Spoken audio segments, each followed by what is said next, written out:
A very good evening to all of you. Welcome to Excel Study. आज महाशिवरात्रि है तो आज बहुत शुभ दिन है, सबको हैप्पी शिवरात्रि। तो मैंने सोचा क्यों ना आज ही के दिन हम लोग शुरुआत करते हैं अपनी सीरीज़ की जिसका नाम है निर्माण। इसके बारे में मैंने आपको पहले ही एक शॉर्ट वीडियो में बताया हुआ है कि क्या है ये, क्या सीरीज़ है, इसमें हम लोग कैसे कैसे फॉलोअप करने वाले हैं क्लास 12th के पूरे सिलेबस को, कीपिंग इन माइंड कि हमें क्लास 12th के बोर्ड एग्जाम्स के लिए भी प्रिपेयर करना है। उसके साथ साथ we also have to aim for CUET UG exams, जो कि क्लास 12th के बाद आपके बोर्ड्स के बाद जस्ट CUET के एग्ज़ाम्स होते हैं कॉलेज एंट्रेंस एग्ज़ाम के लिए, ठीक है, कॉलेज एंट्रेंस। तो आज उसकी पहली क्लास है निर्माण सीरीज़ की, और पहली क्लास जो है वो ऑब्वियस सी बात है पहले चैप्टर से स्टार्ट होगी। तो पहला चैप्टर है जो NCERT के क्लास 12th के सिलेबस में, that is named as variations in psychological attributes. तो आज की क्लास में हम लोग इस चैप्टर का फर्स्ट हाफ कवर करने वाले हैं। ये चैप्टर 2 पार्ट्स में पूरा कंप्लीट किया जाएगा। ये फर्स्ट पार्ट है उसका, और इसमें हम लोग फर्स्ट हाफ थोड़ा आधा, जो पहले का आधा सारे टॉपिक्स हैं उनके बारे में हम लोग पढ़ेंगे। स्टार्ट करते हैं अपने लेक्चर के साथ। आप लोग जब अपने चारों ओर लोगों को देखते होंगे, दुनिया को देखते होंगे, तो दुनिया में हम लोग को बहुत सारे अलग अलग तरीके के लोग दिखते हैं। कभी भी आपने ऐसा देखा है कि कोई भी दो लोगों की, मतलब वैसे तो आइडेंटिकल ट्विन्स या ऐसा कहा जाता है कि एक शक्ल के 7 लोग दुनिया में प्रेजेंट होते हैं, बट इन जनरल अगर हम बात करें तो हर एक इंडिविजुअल उन्हीं कंपोनेंट से मिलकर बना है। मतलब सबके पास 2 ही कान हैं, एक नाक है, 2 आँखें हैं, लिप्स हैं, बट उन्हीं 5-6 चीज़ों में भगवान जी कितने सारे चेंजेस करके एक इंसान को बनाया हुआ है, ठीक है। अब हर इंडिविजुअल अपने आप में हमें अलग दिखता है, कोई 2 लोग एक जैसे हमें नहीं दिखते। सिमिलैरिटीज़ हो सकती हैं, बट पूरा कंप्लीटली कोई भी इंडिविजुअल एक तरीके का नहीं होता, ना तो अपनी फिजिकल अपीयरेंस में, और उसके साथ साथ सबकी मेंटल एबिलिटीज़ भी अलग अलग होती हैं। जब स्कूल में एग्ज़ाम्स होते हैं तो पढ़ाई तो सारे बच्चे करते हैं, बट कुछ बच्चों के मार्क्स कम आते हैं और कुछ बच्चों के मार्क्स ज़्यादा आते हैं। अब इस पर आप कह सकते हैं कि मैम कुछ लोग मेहनत ज़्यादा करते हैं इसलिए उनके मार्क्स बेटर आते हैं, और जो लोग कम मेहनत करते होंगे, कम हार्ड वर्क करते होंगे, प्रेपरेशन जिनकी वीक पुअर होती होगी, उनके कम मार्क्स आते होंगे। तो हमेशा ऐसा ज़रूरी नहीं है। बहुत बार ऐसा होता है कि कुछ लोग को एक ही चीज़, मतलब उतना ही सिलेबस बहुत कम टाइम में उनका बहुत अच्छे से प्रिपेयर हो जाएगा, और कोई जो बहुत ज़्यादा टाइम दे रहा है, पूरे दिन पढ़ाई कर रहा है, 10-10 घंटे, 12-12 घंटे पढ़ाई कर रहा है, फिर भी उसके रिजल्ट्स उतने अच्छे नहीं आते। तो ये ऐसा क्यों हो रहा है? बिकॉज उनके जो मेंटल एबिलिटीज़ है उनमें डिफरेंस है। उनके जो एबिलिटी है उस कॉन्सेप्ट को समझ सकने की, चीज़ों को याद रखने की, है ना, और कोई भी क्वेश्चन या प्रॉब्लम सॉल्व करने की, वो सारी एबिलिटीज़ सबके अंदर अलग अलग है। तो आज हम लोग को उन्हीं डिफरेंसेस के बारे में पढ़ना है कि कैसे हर एक इंडिविजुअल, क्या ऐसे पैरामीटर्स हैं कि जिनके बेसिस पे हर एक इंडिविजुअल अलग अलग है, ठीक है, कोई भी 2 इंडिविजुअल सेम नहीं है। तो इन्हीं इंडिविजुअल डिफरेंसेस के बारे में हमें आज पढ़ना है इस चैप्टर में। नाउ इंडिविजुअल डिफरेंसेस का मतलब क्या होता है? It refers to the distinctiveness and variations among people's characteristics and behaviour patterns. हर इंसान का बिहेवियर भी अलग अलग तरीके का होता है। कोई बहुत ज़्यादा एग्रेसिव हो सकता है, कोई बहुत काम हो सकता है, कुछ लोग बहुत सेंसिटिव होते हैं कि छोटी छोटी बातों से इमोशनल हो जाते हैं, और कुछ लोग बहुत काफ़ी ज़्यादा इमोशनली स्ट्रॉन्ग होते हैं जिनको बहुत सारी बड़ी बड़ी परेशानियां भी आ जाएं बट वो इतनी जल्दी कमज़ोर नहीं पड़ते हैं। किसी को बहुत जल्दी गुस्सा आता है, किसी को नहीं आता। तो ऐसे बहुत सारे क्वालिटीज़ हैं जिनके बेसिस पे लोग एक दूसरे से अलग बनते हैं, यूनिक बनती है उनकी पर्सनालिटी। तो उन्हीं जो वही ये सारी चीज़ें जो उनके अंदर जो अलग अलग क्वालिटीज़ हैं वही होते हैं इंडिविजुअल डिफरेंसेस। अब ये डिफरेंसेस हमने बहुत सारे एस्पेक्ट में डिफरेंसेस की बात की। हमने फिजिकल अपीयरेंस में बात की कि हर इंसान दिखता भी अलग अलग है, हाइट सबकी अलग होती है, और हमने साइकोलॉजिकल डायमेंशंस की बात की, यानी सबके सोचने की तरीका अलग है। कुछ लोगों की माइंडसेट क्या होती है कि थोड़े नैरो माइंडेड होंगे, वो उनकी इतना ओपन माइंडेड नहीं होते हैं कि वो वेस्टर्न कल्चर को, वेस्टर्न चीज़ों को इतनी जल्दी ग्रास्प कर सकें, अडेप्ट हो सकें उस चीज़ से, उस कल्चर से। और कुछ लोग होते हैं जो काफ़ी ओपन माइंडेड होते हैं, जो बहुत जल्दी दुनिया के बदलाव के साथ अपने आप को अडेप्ट करते रहते हैं, ढालते रहते हैं उन चेंजेस के साथ। तो इस तरीके से, और प्लस एग्ज़ाम का हमने एग्जाम्पल लिया कि कुछ लोग बहुत ज़्यादा मार्क्स स्कोर कर लेते हैं, कुछ लोग कम स्कोर कर पाते हैं, जबकि मेहनत दोनों ने अगर बराबर ही क्यों ना की हो, पढ़ते तो सब एक ही टीचर से हैं, सबने सेम बुक से पढ़ाई की है, बट फिर भी सबके स्कोर अलग अलग आते हैं। तो ये सारे हो गए आपके साइकोलॉजिकल डायमेंशंस। और बिहेवियर भी सबका अलग अलग है। किसी भी सिचुएशन में, कोई भी सोशल सिचुएशन है, उसमें सबके रिएक्ट करने का तरीका भी अलग होता है। ज़रूरी नहीं है कि अगर एक इंसान बहुत ज़्यादा एग्रेसिव है, जो लड़ाई झगड़े पे उतर आता है, तुरंत मारपीट पे उतर आता है, तो दूसरा इंसान भी वैसा हो सकता है। दूसरा इंसान कामली, आराम से, रिलैक्स होके उस सिचुएशन को पीसफुली हैंडल कर ले। ठीक है, तो अपने बिहेवियर पैटर्न्स में भी लोग अलग अलग तरीके के हो सकते हैं, उनके अंदर डिफरेंसेस पाए जाते हैं। नाउ वेरिएबिलिटी क्या होती है? वेरिएबल एक ऐसा टर्म है जिसको सुन के आप कोई ऐसी चीज़ समझते हैं कि जो वक्त के साथ बदलती रहती है, मतलब जो कांस्टेंट नहीं है, जो बदल सकता है अलग अलग सिचुएशन में। ठीक है, तो वेरिएबिलिटी का मतलब है कि अगर जो आप अपने अगल बगल दुनिया में देखेंगे तो भगवान ने फूल भी जो बनाए हैं, फूल, वो भी इतने सारे कलरफुल फ्लावर्स हमारे आसपास पाए जाते हैं। लीफ ग्रीन ही क्यों है? ठीक है, रोज़ इतने सारे कलर्स में पाया जाता है, वाइट रोज़, रेड रोज़, पिंक रोज़। हर चीज़ अपने आप में एक अपनी एक क्वालिटी, एक कैरेक्टरिस्टिक, कुछ ट्रेट्स ऐसी लेके चलती हैं जो चीज़ उसको ख़ास बनाती है, जो उसकी आइडेंटिटी को डिफ़ाइन करती हैं। तो अगर हर चीज़ एक ही जैसी होती, सिमिलर सिमिलर होती, कहीं पे कोई चेंजेस ना होते, जैसे हम लोग कहीं बाहर घूमने जाते हैं तो क्वेश्चंस क्या होते हैं कि कौन बीच पर्सन है, कौन माउंटेन पर्सन है। लोग जो है वो पहाड़ों पर घूमने जाना चाहते हैं। तो अगर हर जगह सेम सेम होता, सारी ऐसे सारा अर्थ जो है वो प्लेन एरिया होता, जैसे हमारा शहर है वैसे ही सारे सेम तरीके से सारे शहर होते, सारी जगह होती, तो कुछ अलग ना होता, कुछ इंटरेस्टिंग ना होता, चीज़ें इतनी अट्रैक्टिव, इतनी सुंदर ना लगती है दुनिया। तो इसीलिए जो है वो हर चीज़, चाहे वो नेचर में पाई जाती है और चाहे वो इंडिविजुअल्स की बात कर रही हो, इतनी सारी अलग अलग प्रजातियाँ, वैरायटी की चीज़ें हमें मिलती हैं, that makes this world even more beautiful. ठीक है, तो ये इस वर्ल्ड की, इस दुनिया की ब्यूटी में ऐड करती है। तो इसीलिए हर चीज़ में वैरायटी होना बहुत ज़्यादा इंपॉर्टेंट है। अगर आप म्यूज़िक सुनते हैं, बहुत सारे जॉनर्स के आप म्यूज़िक सुनते हैं। आप पॉप म्यूज़िक सुन सकते हैं, जो ओल्ड हिट सॉन्ग्स हैं, एवरग्रीन सॉन्ग्स हैं, वो आप सुन सकते हैं। ठीक है, इंडी पॉप सॉन्ग्स आप सुनते हैं, रॉक सॉन्ग सुनते हैं, सैड सॉन्ग सुनते हैं, सूफ़ी, कव्वाली, गज़ल, बहुत सारे ऐसे जॉनर होते हैं म्यूज़िक के। अगर सिर्फ एक ही टाइप का गाना आपके गाड़ी में, एक दिन मान लीजिए आप घूमने जा रहे हैं और एक ही टाइप का म्यूज़िक बज रहा है, तो आप बोर हो जाएंगे मोस्ट प्रोबेबली। ठीक है, और तब आप अपने मूड को चेंज करने के लिए या अपने मूड को लिफ्ट करने के लिए क्या करते हैं? जॉनर चेंज करते रहते हैं, अलग अलग टाइप की म्यूज़िक सुनते हैं। जिस वक्त पे आपका जैसा मूड होता है उसको इन्हांस करता है वो म्यूज़िक। तो इसी तरीके से जितनी भी वैराइटीज़ दुनिया में प्रेजेंट हैं हर चीज़ की, वो उन चीज़ों की ब्यूटी को एनहांस करने के लिए या किसी ना किसी चीज़ को और अच्छे फॉर्म में प्रेजेंट करने के लिए होती है। तो जो ये वेरिएबिलिटी की बात है, ये बहुत इंपॉर्टेंट है, बहुत अच्छा कॉन्सेप्ट है, एक नेचुरल फिनोमिनन है। नाउ जैसे हम देखते हैं कि हमारे नेचर में अलग अलग चीज़ें जो है वो अलग अलग शेप्स, अलग अलग साइज़, अलग अलग कलर में प्रेजेंट होती हैं, उसी तरीके से लोग भी जो है अलग अलग कॉम्बिनेशन ऑफ ट्रेड्स कैरी करते हैं। नाउ इन्हीं ट्रेड्स के बेसिस पे हम कहते हैं कि कौन सा इंडिविजुअल किससे कितना अलग है, और इन्हीं ट्रेड्स को मेजर करके हम बताते हैं कि कौन सा इंडिविजुअल में कौन सी ट्रेड ज़्यादा बेटर, ज़्यादा पाई जा रही है और कौन सी ट्रेड में वो थोड़े वीक हैं। Now there comes a term situationism. Situationism कहता है कि हम जब ये सारे देख रहे हैं कि हर इंडिविजुअल अलग अलग तरीके का है, अलग अलग क्वालिटीज़ पजेस करते हैं लोग, हर कोई यूनिक है अपने आप में। ठीक है, तो हम कह रहे हैं कि ये जो चेंजेस हैं, ये जो वेरिएबिलिटी है, ये जो लोगों के अंदर डिफरेंसेस हैं, ये कहाँ से आ रहे हैं, कैसे होते हैं। तो इसके लिए हमने बहुत सारे फैक्टर्स को रिस्पॉन्सिबल ठहराया। जैसे कुछ लोग कहते हैं कि इन्वायरमेंटल हो सकता है, आप किस तरीके के इन्वायरमेंट पे रहते हैं वो भी आपके पर्सनालिटी को, आपकी क्वालिटीज़ को बहुत ज़्यादा इम्पैक्ट करता है। हमने ये देखा है कि जो जैसे विलेज एरियाज़ होते हैं, गांव के लोग होते हैं और शहर के लोग होते हैं, ठीक है, तो सिटी लाइफ कैसी होती है ये सब लोग जानते हैं। काफ़ी ज़्यादा पोल्यूशन होता है, फूड में आप देखिए फूड हैबिट्स बहुत डिफरेंट होती हैं in comparison to those living in villages.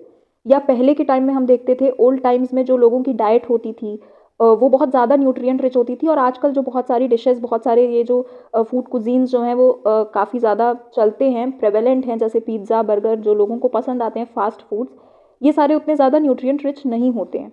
तो यहाँ पर क्या डिफरेंस आ रहा है? इन्वायरमेंट का डिफरेंस आ रहा है। हम कम पोल्यूशन में रह रहे हैं और एक जगह हम बहुत ज़्यादा क्लीन एयर हमें मिल रही है, अच्छी हम सांस ले रहे हैं, प्योर वहाँ की एयर है। तो उससे हमारी हेल्थ पे कहीं ना कहीं इफेक्ट पड़ रहा है। लोगों को लंग्स के डिजीजेस इतने ज़्यादा सिटी एरियाज़ में क्यों होते हैं? Because of the pollution. तो इन्वायरमेंट भी जो है वो लोगों को अलग अलग तरीके से इफ़ेक्ट करता है, जिस तरीके के इन्वायरमेंट में वो पलते बढ़ते हैं। अच्छा, बहुत सारे ऐसे जो कैरेक्टरिस्टिक्स हैं लोगों की वो इंटरनल होती हैं। जैसे अगर हम कह रहे हैं कि कोई जो है वो बहुत ज़्यादा किसी एक पर्टिकुलर फील्ड में मान लो बहुत ज़्यादा उसे इंटरेस्ट है, जैसे मैंने कह दिया कि किसी को डांसिंग में बहुत ज़्यादा इंटरेस्ट है, ठीक है, तो हमने ये कहा कि उसके अंदर ये क्वालिटीज़ इसलिए आ सकती हैं क्योंकि शायद उसकी फैमिली में हिस्ट्री में ऐसा कोई रहा हो जिसके जेनेटिक्स की वजह से उसके अंदर ये क्वालिटीज़ आ गई।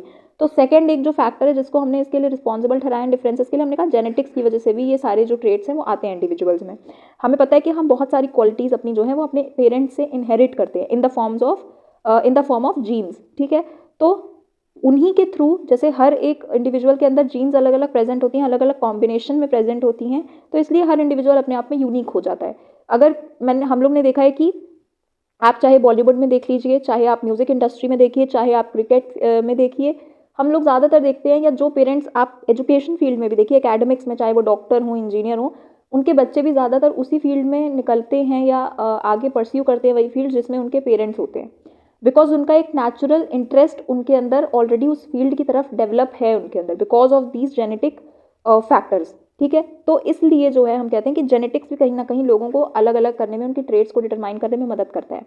अब ये जो सिचुएशनलिज्म वाला कॉन्सेप्ट है, ये कहता है कि जो लोगों का जो पर्सपेक्टिव है कि वो जो ह्यूमन बिहेवियर को देखने का वो कैसा है, कि वो कहते हैं कि जो भी लोगों के ट्रेट्स हैं या जो भी लोगों के अंदर डिफरेंसेस हैं वो सारे उनके एक्सटर्नल फैक्टर्स पे डिपेंड करते हैं, यानी इंटरनल कोई भी फैक्टर्स नहीं होते, कोई भी ऐसा फैक्टर नहीं है जो उनके अंदर से आता हो। जैसे अगर कोई इंडिविजुअल जनरली एग्रेसिव है, एग्रेशन बहुत ज़्यादा शो करता है, तो वो इसलिए ऐसा करता है बिकॉज वो सिचुएशन पे डिपेंड कर रहा है, नॉट बिकॉज कि उसके अंदर वो बहुत एग्रेसिव नेचर का है, क्योंकि ऐसा इसलिए वो बिहेव करता है क्योंकि उसको वो जो सिचुएशन है, वो जो स्थिति है, वो उसे ऐसा करने पे मजबूर कर रही है।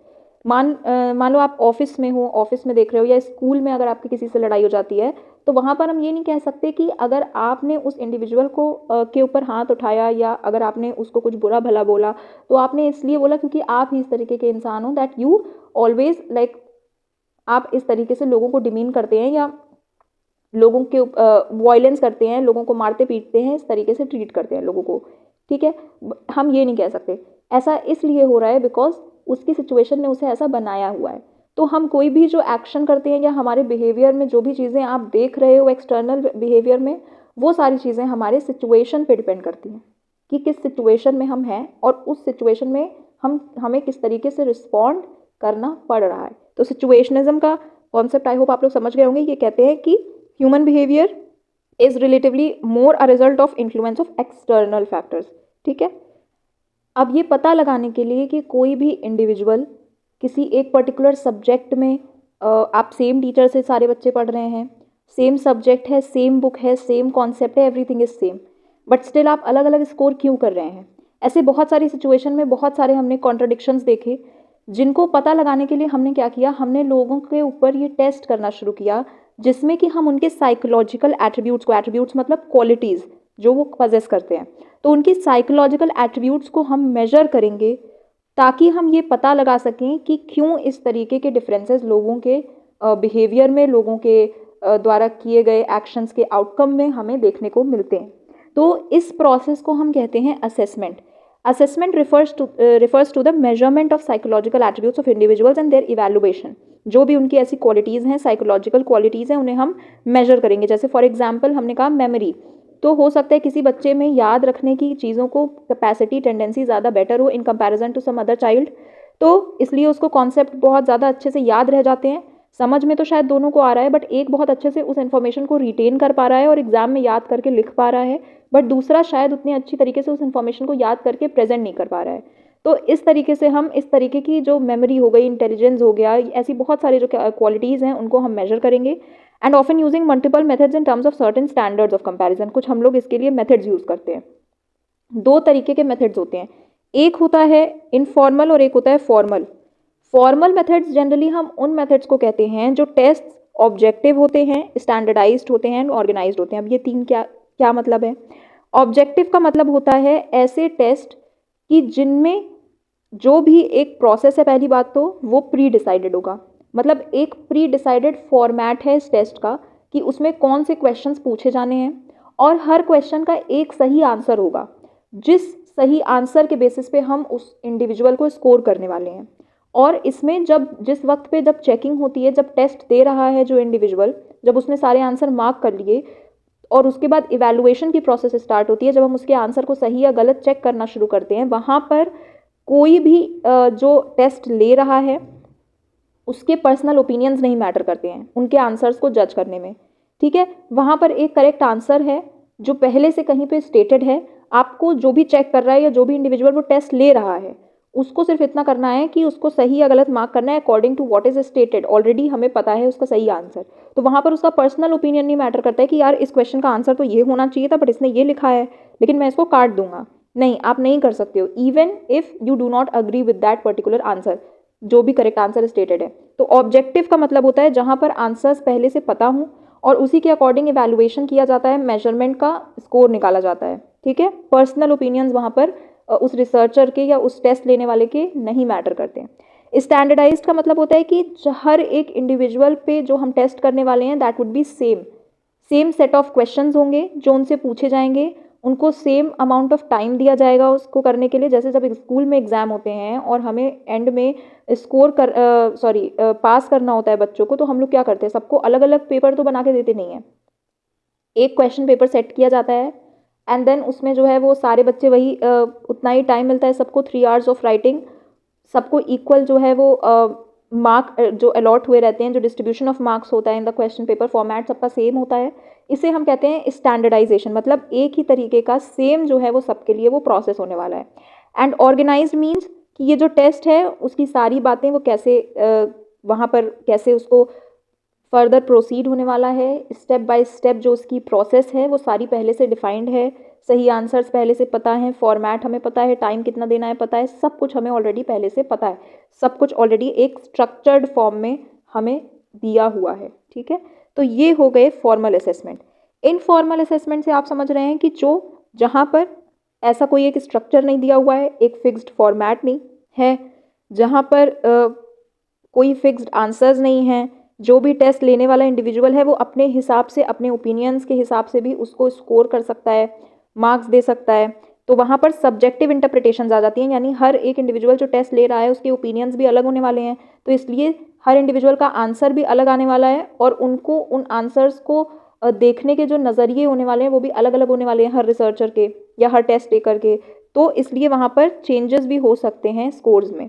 एक ही बच्चे के जो आंसर हो सकते हैं उसको किसी के पॉइंट ऑफ व्यू से वो एक सही आंसर हो सकता है, सही पर्सपेक्टिव हो सकता है, बस किसी और के पॉइंट ऑफ व्यू से वो गलत भी हो सकता है।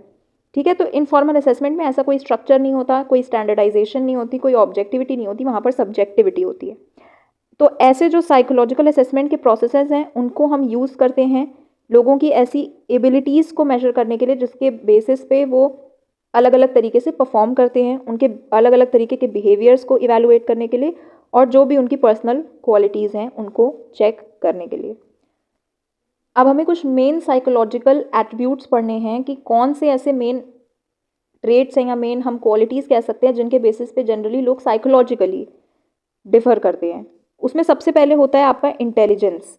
इंटेलिजेंस का मतलब होता है कि आपके अराउंड जो भी चीज़ें चल रही हैं, जो भी इंफॉर्मेशन है उसको आप अच्छी तरीके से प्रोसेस कर पा रहे हो, समझ पा रहे हो और उसको यूज़ कर पा रहे हो अपने डे टू डे लाइफ में। जो भी आप एक्टिविटीज़ कर रहे हैं, जो भी आप किसी सिचुएशन में जैसा भी आप रिस्पॉन्स दे रहे हैं, उन सारी चीज़ों में आप अच्छी तरीके से या डे टू डे में आप जो प्रॉब्लम सॉल्विंग छोटे छोटे डिसीजंस लेते हैं, हर जगह आप उस इन्फॉर्मेशन को अप्रोप्रिएटली अप्लाई करना सीख पा रहे हैं, आप जानते हैं। ठीक है, तो इससे क्या मतलब इससे हम कैसे जानते हैं कि क्यों हमें इसको जानने की ज़रूरत है?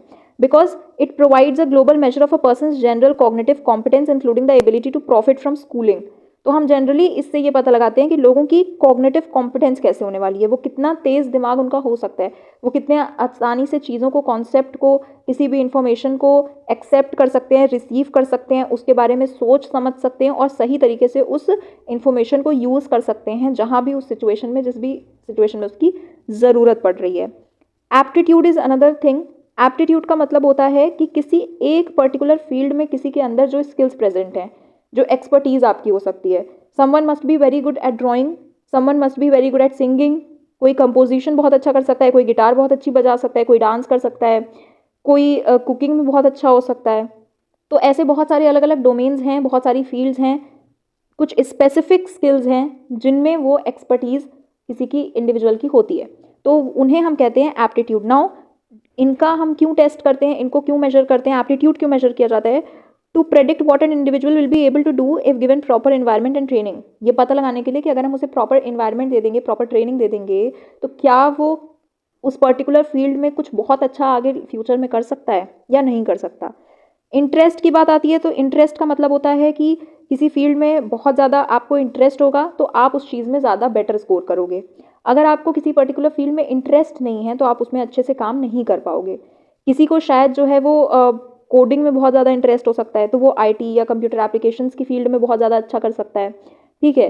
किसी को लेट्स से म्यूज़िक में बहुत ज़्यादा इंटरेस्ट है, तो वो किसी ऐसे म्यूज़िक इंडस्ट्री में या कुछ किसी म्यूज़िकल फील्ड में बहुत सारे ऐसे होते हैं जैसे म्यूज़िक थेरेपिस्ट होते हैं, तो ऐसी अलग अलग फील्ड्स में जाकर वो अपने टैलेंट को एक्सप्लोर कर सकता है।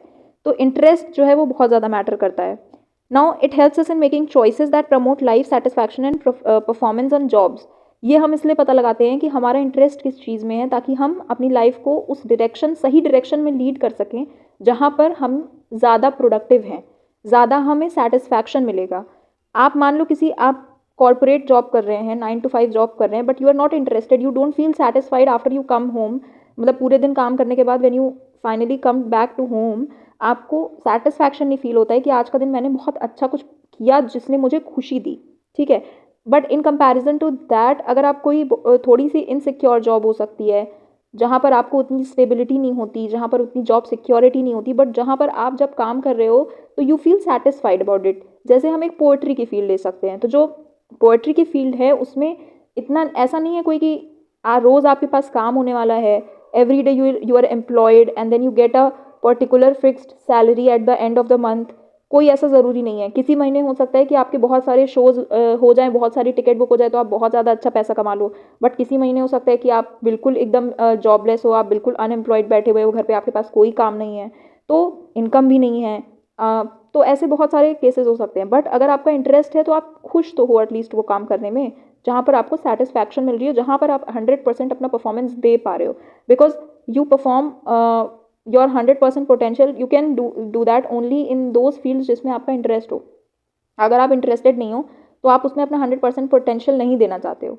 स्कूल में हम लोग 6 सब्जेक्ट हमें 10th तक पढ़ने होते हैं, बट देन हम उस सब्जेक्ट में ज़्यादा अपना टाइम, अपनी मेहनत इन्वेस्ट करते हैं जिस सब्जेक्ट में हमें सबसे ज़्यादा इंटरेस्ट होता है, और जो सब्जेक्ट में हमें इंटरेस्ट ही नहीं है हम उसको किसी तरीके यार बस किसी तरीके ये हो जाता, ख़त्म होता। 11th में मैं अपने पसंद का सब्जेक्ट चूज़ करता और जो है इसका किस्सा ख़त्म होता, जैसे तैसे पार करते हैं सिर्फ। दैट इज़ व्हाट इंटरेस्ट, जहाँ पर मीनिंग होती है इंटरेस्ट की। नाउ पर्सनैलिटी में आपकी आ जाती हैं वो सारी कैरेक्टरिस्टिक्स जो आपको एक दूसरे से अलग बनाती हैं।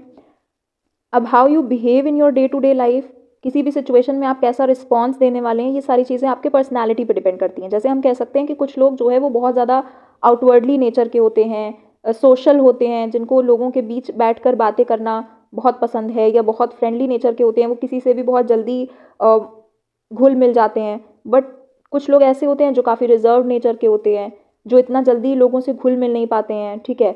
उनको थोड़ा वक्त लगता है लोगों के साथ एडजस्ट करने में, अलग अलग जगह पे अडेप्ट करने में उस इन्वायरमेंट से। तो ये एक एग्जांपल हो गया इंट्रोवर्ट और एक्सट्रोवर्ट पर्सनालिटी का। तो हम इन पर्सनालिटी को, ट्रेट्स को इसलिए मेजर करते हैं ताकि हम ये पता लगा सकें कि क्यों कोई भी इंडिविजुअल किसी सिचुएशन में ऐसा बिहेव कर रहा है, या इन फ्यूचर वो किसी भी सिचुएशन में, एक पर्टिकुलर सिचुएशन में किस तरीके का रिस्पॉन्स देगा, क्या उसकी टेंडेंसी है। Now comes values. वैल्यूज़ का मतलब होता है कोई भी जो सेट ऑफ बिलीव्स हैं, जो भी आपका जिन चीज़ों में विश्वास है, आप जिन एथिक्स को फॉलो करते हैं, आपके जो मॉरल्स हैं। कि मेरे यहाँ ऐसा कहा जाता है कि हमें झूठ नहीं बोलना, कभी भी किसी से भी हमें झूठ नहीं बोलना चाहिए। तो हम अपनी लाइफ को उस बेसिस पे लीड कर रहे हैं कि जहाँ पर हर सिचुएशन में मैं ऐसा ही बिहेवियर करना चूज़ करूँगा जहाँ पर मुझे झूठ नहीं बोलना पड़ रहा है। या अगर कहीं पे ऐसे सवाल उठता है कि यहाँ पर मुझे झूठ बोलना पड़ेगा, तो भले ही वो काम करने से मुझे क्यों ना फ़ायदा मिल रहा हो, मैं ये काम नहीं करूँगा। या अगर आप कह सकते हो ऑनेस्टी की बात है, तो अगर आप एक गवर्नमेंट ऑफिसर हो और आपके डिपार्टमेंट में आपको ये मौका मिलता है, ऐसी अपॉर्चुनिटी मिलती है कि आप जो है वो करप्शन कर सकते हो या आप किसी से घूस ले सकते हो और इससे आपके पास बहुत ज़्यादा अच्छे अमाउंट में पैसे आ सकते हैं। But because you follow these, आपकी वैल्यूज़ क्या कहती हैं, ऑनेस्टी आपके अंदर है, तो आप ऑनेस्टी की वैल्यू को फॉलो करते हुए आप वो काम नहीं करोगे, भले ही वो आपके लिए नुकसानदायक क्यों ना हो जाए, वो कहीं ना कहीं आपको आपके लिए ही मतलब नेगेटिव प्रूफ हो सकता है ना। अगर पैसे आपके पास आ रहे हैं तो ये तो आपके लिए अच्छी बात है ना, ठीक है। तो ये जो वैल्यूज़ होती हैं, जो हम जैसा हम जिन भी मॉरल्स को हम फॉलो करते हैं, वो हमारे एक्शंस को गाइड करती हैं कि किस तरीके से हम एक्ट करने वाले हैं। जैसे अगर मुझे नहीं पसंद है कि कोई मेरे जो लोग पीठ पीछे बातें करते हैं, पीठ पीछे एक दूसरे की बुराई करते हैं, सामने से तो वो बहुत अच्छे अच्छे आपसे मिले जुलेंगे, लगेगा कि oh my god he is my best friend या she is my best friend, ये सबसे ज़्यादा मेरे बारे में भला सोचते हैं। बट पीठ पीछे तुरंत ही वो क्या करेंगे, आपके बारे में भला बोलने लगेंगे। तो ऐसे लोग अगर मुझे नहीं पसंद है और मेरी वैल्यूज़ भी ऐसी कहती हैं कि मुझे ऐसा काम नहीं पसंद है और या मुझे ऐसा काम नहीं करना चाहिए, ठीक है, तो मैं ऐसा काम नहीं करूँगी, मेरे एक्शन ऐसे ही होंगे जैसा मेरे बिलीव्स कहेंगे, जैसा मेरे वैल्यूज़ कहेंगी। तो यहाँ इससे हमें पता चलता है कि कौन सा ये स्टैंडर्ड सेट करती हैं कि कैसे हमारे एक्शंस होने वाले हैं और उसी तरीके से हम लोगों को भी जज करते हैं उसी अकॉर्डिंग, ठीक है। तो ये जो हैं वो 5 कुछ मेन एट्रीब्यूट्स हैं लोगों के अंदर जो पाए जाते हैं, जिनको हम मेजर करते हैं ताकि हम अलग अलग इंडिविजुअल के बिहेवियर्स को जज कर सकें, एनालाइज कर सकें और उसका पता लगा सकें कि उनके अंदर जो भी डिफरेंसेस हैं वो किन पैरामीटर्स के बेसिस पर आ रहे हैं। नाउ इन मेजरमेंट्स के लिए हम लोग बहुत सारे अलग अलग मेथड्स इस्तेमाल करते हैं। सबसे पहला होता है साइकोलॉजिकल टेस्ट, जहाँ पर हम एक टेस्ट, प्रॉपर स्टेटेड फॉर्मेट होता है एक टेस्ट, मान लो एक जैसे रिटन टेस्ट होता है जिसमें एक टेस्ट पेपर आपको दिया जाएगा जिसमें मान लो 10 क्वेश्चंस होने वाले हैं और वो क्वेश्चंस ऐसे फॉर्म होंगे जो कि आपकी पर्सनालिटी को जज करने वाले हैं। जैसे एक क्वेश्चन होगा कि जब मेरे घर पे कोई भी गेस्ट्स आते हैं तो मुझे बहुत खुशी होती है और मैं उनके साथ घुल मिलकर बातें करती हूँ, ठीक है, एक क्वेश्चन ये हो सकता है। एक क्वेश्चन ये हो सकता है कि मैं जनरली सोशल सिचुएशंस को अवॉइड करती हूँ बिकॉज मुझे लोगों से ज़्यादा घुलना मिलना पसंद नहीं है। इस तरीके के ऐसे बहुत सारे अलग अलग क्वेश्चन होंगे। अब इनके आंसर आपको येस या नो में देने हो सकते हैं कि या अग्री डिसअग्री, और ऐसे एक कॉन्टिन्यूम पे आपको आंसर करना हो सकता है। तो इस तरीके के टेस्ट में जो आप आंसर देते हैं उनके मार्क्स पूरे टोटल करके बताया जाता है कि अगर मान लो अगर आप ये सारी ऐसे ऐसे आंसर्स दे रहे हैं, ऐसे स्टेटमेंट्स में येस कर रहे हैं जहाँ पर आपकी पर्सनालिटी एक सोशल इंडिविजुअल की निकल के आ रही है, जहाँ पर आपको लोगों से घुलना मिलना पसंद है, तो आपकी पर्सनालिटी एंड में जो स्कोर आएगा दैट विल डिपिक्ट या वो इंडिकेट करेगा कि आप एक एक्सट्रोवर्ट इंडिविजुअल हैं, आपकी पर्सनालिटी एक्सट्रोवर्ट है। और अगर आप ऐसे स्टेटमेंट्स में येस कर रहे हैं या ऐसे स्टेटमेंट्स को सही मार्क कर रहे हैं या आपके ऊपर एप्लीकेबल आपको लग रही हैं जिसमें आपकी पर्सनालिटी और रिजर्व्ड पर्सन की थोड़ा कम घुलने मिलने वाले, थोड़ा एंटी सोशल होने के आ रही है, तो you will come under the category of introvert personality, ठीक है। तो इस तरीके से बहुत सारे हर मतलब ये तो मैंने एक पर्सनालिटी का बताया, इस तरीके से और भी अलग अलग जो है वो एट्रीब्यूट्स में के लिए टेस्ट ऐसे बनाए गए हैं जिसमें एक प्रॉपर स्टैंडर्डाइज्ड मेजर होता है, सबको सेम क्वेश्चंस दिए जाते हैं, सेम अमाउंट ऑफ टाइम दिया जाता है, सेम स्कोरिंग के लिए जो नॉर्म्स होते हैं वो सारे उन्हीं के अकॉर्डिंग होते हैं, फॉर्मूला सबका सेम होता है। नाउ इंटरव्यू क्या होता है, जहाँ पर हम 1 to 1 एक दूसरे के सामने सामने बैठ के क्वेश्चन पूछते हैं और उसका हमें आंसर मिलता है। आपने बहुत सारे टीवी पे ऐसे इंटरव्यूज़ होते हुए देखे होंगे, न्यूज़ चैनल्स पे देखे होंगे, और ये जो पॉडकास्ट का आजकल एक सिस्टम चला है, ये भी एक तरीके का इंटरव्यू ही आप कह सकते हैं, जहाँ पर आप क्या करते हैं, आमने सामने बैठ के बातचीत करते हैं, क्वेश्चन आंसर करते हैं, ठीक है। तो ये हो सकता है कि हम जब किसी की इन्फॉर्मेशन उनसे लेने के लिए उन्हीं से डायरेक्टली क्वेश्चन करते हैं और वो हमें आंसर दे सकते हैं और इसमें कोई फिक्स्ड आंसर नहीं होता। जो हम आपसे सवाल पूछा जा रहा है that is an open ended question, जिसमें आप जो भी आंसर आपको देना है आप दे सकते हो। हम जो भी आंसर आप देंगे उसको नोट करेंगे एंड देन उसी के बेसिस पे हम जो है वो आपको जज करेंगे। केस स्टडी होता है जहाँ पर हम एक केस लेते हैं, कोई एक इंडिविजुअल हो सकता है और उसको जो है उसकी बिहेवियर्स के डेली लाइफ में या उसकी पास्ट लाइफ कैसी रही है, क्या उसकी हिस्ट्री रही है, बहुत सालों पहले से क्या क्या उसके लाइफ में कैसी कैसी घटनाएं घटी हैं, कहाँ कहाँ वो गया है, क्या हुआ है उसकी लाइफ में, इन सारी चीज़ों के हिसाब से एक पूरी इन डेप्थ स्टडी करते हैं उसकी, ठीक है, उसकी लाइफ की, और उसके बेसिस पे हम क्या करते हैं, उसको जज करते हैं सारी इन्फॉर्मेशन जो हमने निकाली है। ऑब्जर्वेशन का मेथड होता है जहाँ पर हम एक इंडिविजुअल को ऑब्जर्व करते हैं, उसके नेचुरल सेटिंग में ऑब्जर्व करते हैं, यहाँ मतलब कि ऐसा कि जैसे उसको पता ना हो कि मुझे ऑब्जर्व किया जा रहा है, क्योंकि अगर किसी को पता होता है कि उसे ऑब्जर्व किया जा रहा है तो वो कॉन्शियस हो जाता है और वो इंटेंशनली अपने बिहेवियर को ऑल्टर कर सकता है, चेंज कर सकता है, जैसा वो नहीं है वैसा प्रिटेंड करने की, दिखावा करने की कोशिश कर सकता है। तो अगर हमें किसी को नेचुरली जानना है कि वो कैसा है, असलियत में वो कैसा है, तो उसको पता नहीं होना चाहिए कि उसको ऑब्जर्व किया जा रहा है। तो हम नेचुरल सेटिंग में लोगों को ऑब्जर्व करते हैं और उनके बारे में इंफॉर्मेशन निकालते हैं। सेल्फ रिपोर्ट होती है जहाँ पर कोई इंसान खुद से ही अपने बारे में चीज़ें बता के हमें दे दे। आपसे मैंने कह दिया आपको अपने बारे में चीज़ें बतानी है, आप अपने बारे में एक रिपोर्ट बनाइए, एक पेपर पे बढ़िया अंदर अंदर बहुत सारी ऐसे हेडिंग लिखी है बढ़िया बढ़िया, और उसके अंदर आप अपने बारे में सारी इन्फॉर्मेशन में दे दीजिए। तो ये तो जो है वो बायस्ड हो सकती है, बिकॉज हो सकता है कि क्यों ही अपने बारे में कोई नेगेटिव बात लिखेगा। हर कोई अपने आप को अच्छा दिखाने की कोशिश करेगा और अपने बारे में अच्छी बातें लिखेगा। मैं बहुत अच्छा हूँ, मैं बहुत अंडरस्टैंडिंग हूँ, I am very intelligent and I am very hard working, I am very determined, ऐसी बातें लिखेगा। कोई भी अपने पर्सनैलिटी के नेगेटिव एस्पेक्ट्स को लिखने नहीं वाला है। तो सेल्फ रिपोर्ट थोड़ी बायस्ड भी हो सकती है, बट हाँ, ये उन्हीं के बारे में पहले तो फैक्चुअल इन्फॉर्मेशन आप लिखोगे कि where do you come from, आपकी एजुकेशन क्या रही है, क्वालिफिकेशंस क्या है, आप कहाँ पढ़े कहाँ नहीं पढ़े, आपकी फैमिली बैकग्राउंड कैसा है, आप कौन सी कास्ट कौन से रिलीजन से आते हैं, एंड देन बहुत सारे ऐसे कल्चरल बैकग्राउंड आपका, तो बहुत सारी चीज़ें ऐसे वो अपने बारे में बताएगा और उसके ओपिनियंस के हिसाब से वो अपनी पर्सनालिटी को भी वहाँ पर डिस्क्राइब करेगा, अपने बिलीव्स बताएगा कि वो कैसी वैल्यूज़ को फॉलो करता है, कि मुझे पसंद है कि झूठ नहीं बोलना चाहिए तो मैं झूठ बोलने वालों को अपोज करता हूँ, करप्शन के अगेंस्ट हूँ मैं, दुनिया में जो भी सारी बुरी चीज़ें चल रही हैं उनके अगेंस्ट हूँ मैं। तो वो अपने आप को एक अच्छा पर्सनालिटी दिखाने की कोशिश करेगा मोस्ट प्रॉबेबली। तो सेल्फ रिपोर्ट होती है जहाँ पर हम एक इंडिविजुअल को अपने आप खुद से खुद को डिस्क्राइब करने के लिए, खुद के बारे में इंफॉर्मेशन देने के लिए कह देते हैं और वो लिखकर हमें दे देता है। अब जो मेन फोकस हमारा इस चैप्टर में होने वाला है वो होने वाला है इंटेलिजेंस, बिकॉज हमें साइकोलॉजिकल एट्रीब्यूट्स की बात करनी है और साइकोलॉजिकल एट्रीब्यूट में सबसे ज़्यादा मेन है, जो मेन साइकोलॉजिकल एट्रीब्यूट है दैट इज़ इंटेलिजेंस। इंटेलिजेंस का मतलब क्या होता है, इसकी बहुत सारी डेफिनेशंस निकली कि इंटेलिजेंस एग्जैक्टली होता क्या है, और अलग अलग लोगों ने अपने अपने ओपिनियन के हिसाब से, अपने अपने पर्सपेक्टिव के हिसाब से इसकी अलग अलग डेफिनेशन दी। जैसे एल्फ्रेड बिनेट कहते हैं कि इंटेलिजेंस वो एबिलिटी है जिससे हम अच्छी तरीके से किसी भी सिचुएशन को, कंडीशन को, इन्फॉर्मेशन को जज कर सकते हैं, उसको समझ सकते हैं और उसको अप्लाई कर सकते हैं, कहीं उसके बारे में रीज़न कर सकते हैं उसको, मतलब उसके बारे में सही तरीके से एनालिटिकली सोच सकते हैं, उसमें से कंक्लूजन्स निकाल सकते हैं। देन कम्स वेस्टलर, जिन्होंने कहा कि intelligence is the global and aggregate capacity of an individual to think rationally, अच्छी तरीके से चीज़ों को सोच समझ सकना, एक्ट पर्पसफुली, जहाँ पर जैसी ज़रूरत है वैसे एक्शन लेना, जिस सिचुएशन में जो सही एक स्टिमुलस पे रिस्पॉन्स होने वाला है वैसा रिस्पॉन्स देना, एंड डील इफेक्टिवली, यानी किसी भी परिस्थिति से सही तरीके से डील करने की अगर आपके अंदर क्षमता है, काबिलियत है, तो आप एक इंटेलिजेंट इंडिविजुअल कहलाए जाएंगे, ऐसा वेस्टलर ने कहा।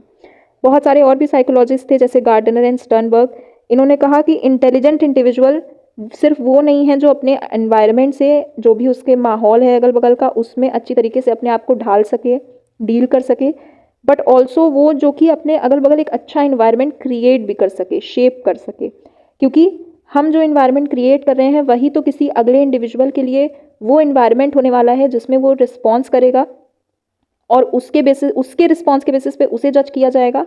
तो हम एक अच्छा इन्वायरमेंट क्रिएट करें, मतलब इसका मतलब एक एग्जांपल क्या ले सकते हैं हम, कि अगर हम स्कूल में हैं तो हम सबसे बहुत अच्छी तरीके से एक अच्छा रिलेशनशिप, अच्छा इंटरेक्शन रखें, यानी ज़बरदस्ती की किसी से हम लड़ाई झगड़ा करना या किसी के खिलाफ कोई ऐसा स्ट्रैटेजीज़ बनाना, और किसी को, जैसे अगर हम चाहते हैं कि जो प्रमोशन है वो हमें मिले, तो हम अगर, और ये बॉस ने कहा है ऑफिस में कि जिसका जो प्रोजेक्ट रिपोर्ट मुझे सबसे ज़्यादा पसंद आएगी उसको मैं जो है वो प्रमोशन दूंगा इस बार, तो हम क्या कर रहे हैं, हम जो है वो सामने वाले की अपनी प्रोजेक्ट रिपोर्ट को बेस्ट बनाने के बजाय हम सामने वाले की प्रोजेक्ट रिपोर्ट को ख़राब करने में लगे हुए हैं।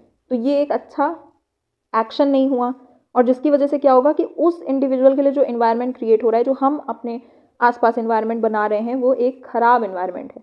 तो अगर आप इंटेलिजेंट हैं, अगर आप समझदार हैं, तो आप ऑब्वियस सी बात है ऐसा काम नहीं करेंगे। कोई भी समझदार इंसान ये कहेगा कि I will try my best, I will put my 100% potential into this task, और मैं अपनी पूरी कोशिश करके अपना बेस्ट दे के एक बहुत अच्छी रिपोर्ट बनाऊंगा, एंड इफ़ वो मेरा 100% है और अगर आई एम केपेबल इनफ, अगर मेरे अंदर वो एक्चुअली क्वालिटीज़ हैं कि मैं डिज़र्व करता हूँ इस पोजीशन को, इस प्रमोशन को, तो मुझे वो मिलेगा। और नहीं मिलेगा तो इसका मतलब I still have scope of improvement in my what ever performance, जो भी पर्टिकुलर फील्ड में, ठीक है। तो इंटेलिजेंस वो होती है कि आप इन्वायरमेंट में अपने अच्छा क्रिएट भी कर रहे हैं आसपास। नाउ दो तरीके की अप्रोचेस होती हैं जिनके बेसिस पे हम इंटेलिजेंस को मेजर करते हैं, ठीक है, या इसके बारे में अलग अलग थ्योरीज आई हैं। पहला होता है साइकोमेट्रिक या स्ट्रक्चरल अप्रोच। ये क्या कहती है, साइकोमेट्रिक अप्रोच के अकॉर्डिंग हम इंटेलिजेंस को एक सिंगल एंटिटी मान लेते हैं कि इंटेलिजेंस एक क्वालिटी है, एज अ होल किसी के अंदर प्रेजेंट है तो वो हर तरीके का काम कर सकता है। This basically talks about the what of intelligence. What कि मतलब क्या एबिलिटीज़ हैं किसी के अंदर जो कि उसको ये काम या कोई भी टास्क अकम्प्लिश करने में मदद कर रही हैं। ठीक है, कैसे कर लिया किसी ने, मतलब क्या एबिलिटीज़ लगी इस काम को करने में। जैसे आईक्यू का कॉन्सेप्ट जो होता है, आईक्यू का कॉन्सेप्ट क्या होता है, हम किसी को एक स्कोर अलॉट कर देते हैं। हम उसको कुछ क्वेश्चंस देंगे, मान लो रीजनिंग के हमने कुछ क्वेश्चंस दिए, कोडिंग डिकोडिंग हो गया, रीजनिंग जो नॉर्मली, या हम नंबर सीरीज की बात कर लेते हैं कि जिसमें एक पैटर्न फॉलो हो रहा होता है। जैसे अगर 2, 4, 6, 8, ठीक है, ये एक मैंने नंबर सीरीज दी तो हम इसमें देख रहे हैं एक पैटर्न फॉलो हो रहा है +2 का। ठीक है, और हम ऐसे +2 करते जा रहे हैं। आप ऐसा कह सकते हो कि कॉन्जिक्यूटिव इवन नंबर्स का पैटर्न फॉलो हो रहा है। तो अगर हमने ये एक टेस्ट बना लिया और इसके बेसिस पे हमने उसको जो है वो एक आईक्यू स्कोर अलॉट कर दिया, तो क्या उसका ये सिद्ध हो गया कि वो हर एक फील्ड में बहुत ज़्यादा इंटेलिजेंट है, वो हर एक टास्क को बहुत अच्छी तरीके से अकम्प्लिश कर सकता है। तो साइकोमेट्रिक अप्रोच बेसिकली यही कहती है कि intelligence is an aggregate of abilities. ये एक बहुत सारी एबिलिटीज़ का एक मिला जुला एक टर्म हमने दिया है जिसमें हर तरीके की एबिलिटी प्रेजेंट होती है इंडिविजुअल के अंदर, और हम एक ही स्कोर से उसकी उन सारी एबिलिटीज़ को डिफाइन कर देते हैं। Now coming to information processing approach, this basically is the how of intelligence. How का मतलब क्या है कि कैसे किया, क्या क्या प्रोसेसेस लग गई इस काम को करने में, किसी टास्क को अकम्प्लिश करने में। जैसे इसका एग्जांपल मैं लेती हूँ, मान लो आपको कोई नई लैंग्वेज सीखनी है। ठीक है, जब आप कोई नई लैंग्वेज सीखते हैं, जैसे मान लो एग्जांपल ले लेते हैं, बेसिकली हम जो बेसिक से बिल्कुल इंग्लिश का एग्जांपल ले लेते हैं। When we started learning English language, तो सबसे पहला जो टॉपिक आता है वो हमें समझना होता है। पहले तो अल्फ़ाबेट्स हमें सीखने होंगे कि इंग्लिश में कौन से सिंबल्स हैं जो हम यूज़ करते हैं सारे सेंटेंसेस को बनाने के लिए। पहले हमने एक वर्ण सीखा, जिसे हिंदी में हम कहते हैं एक वर्ण, एक लेटर, एक alphabet. Then we learned how to make words using these letters, these different alphabets. उनको यूज़ करके हम मीनिंगफुल वर्ड्स कैसे फॉर्म करते हैं। देन वी लर्न कि हम इन वर्ड्स को यूज़ करके एक सेंटेंस कैसे फॉर्म करते हैं।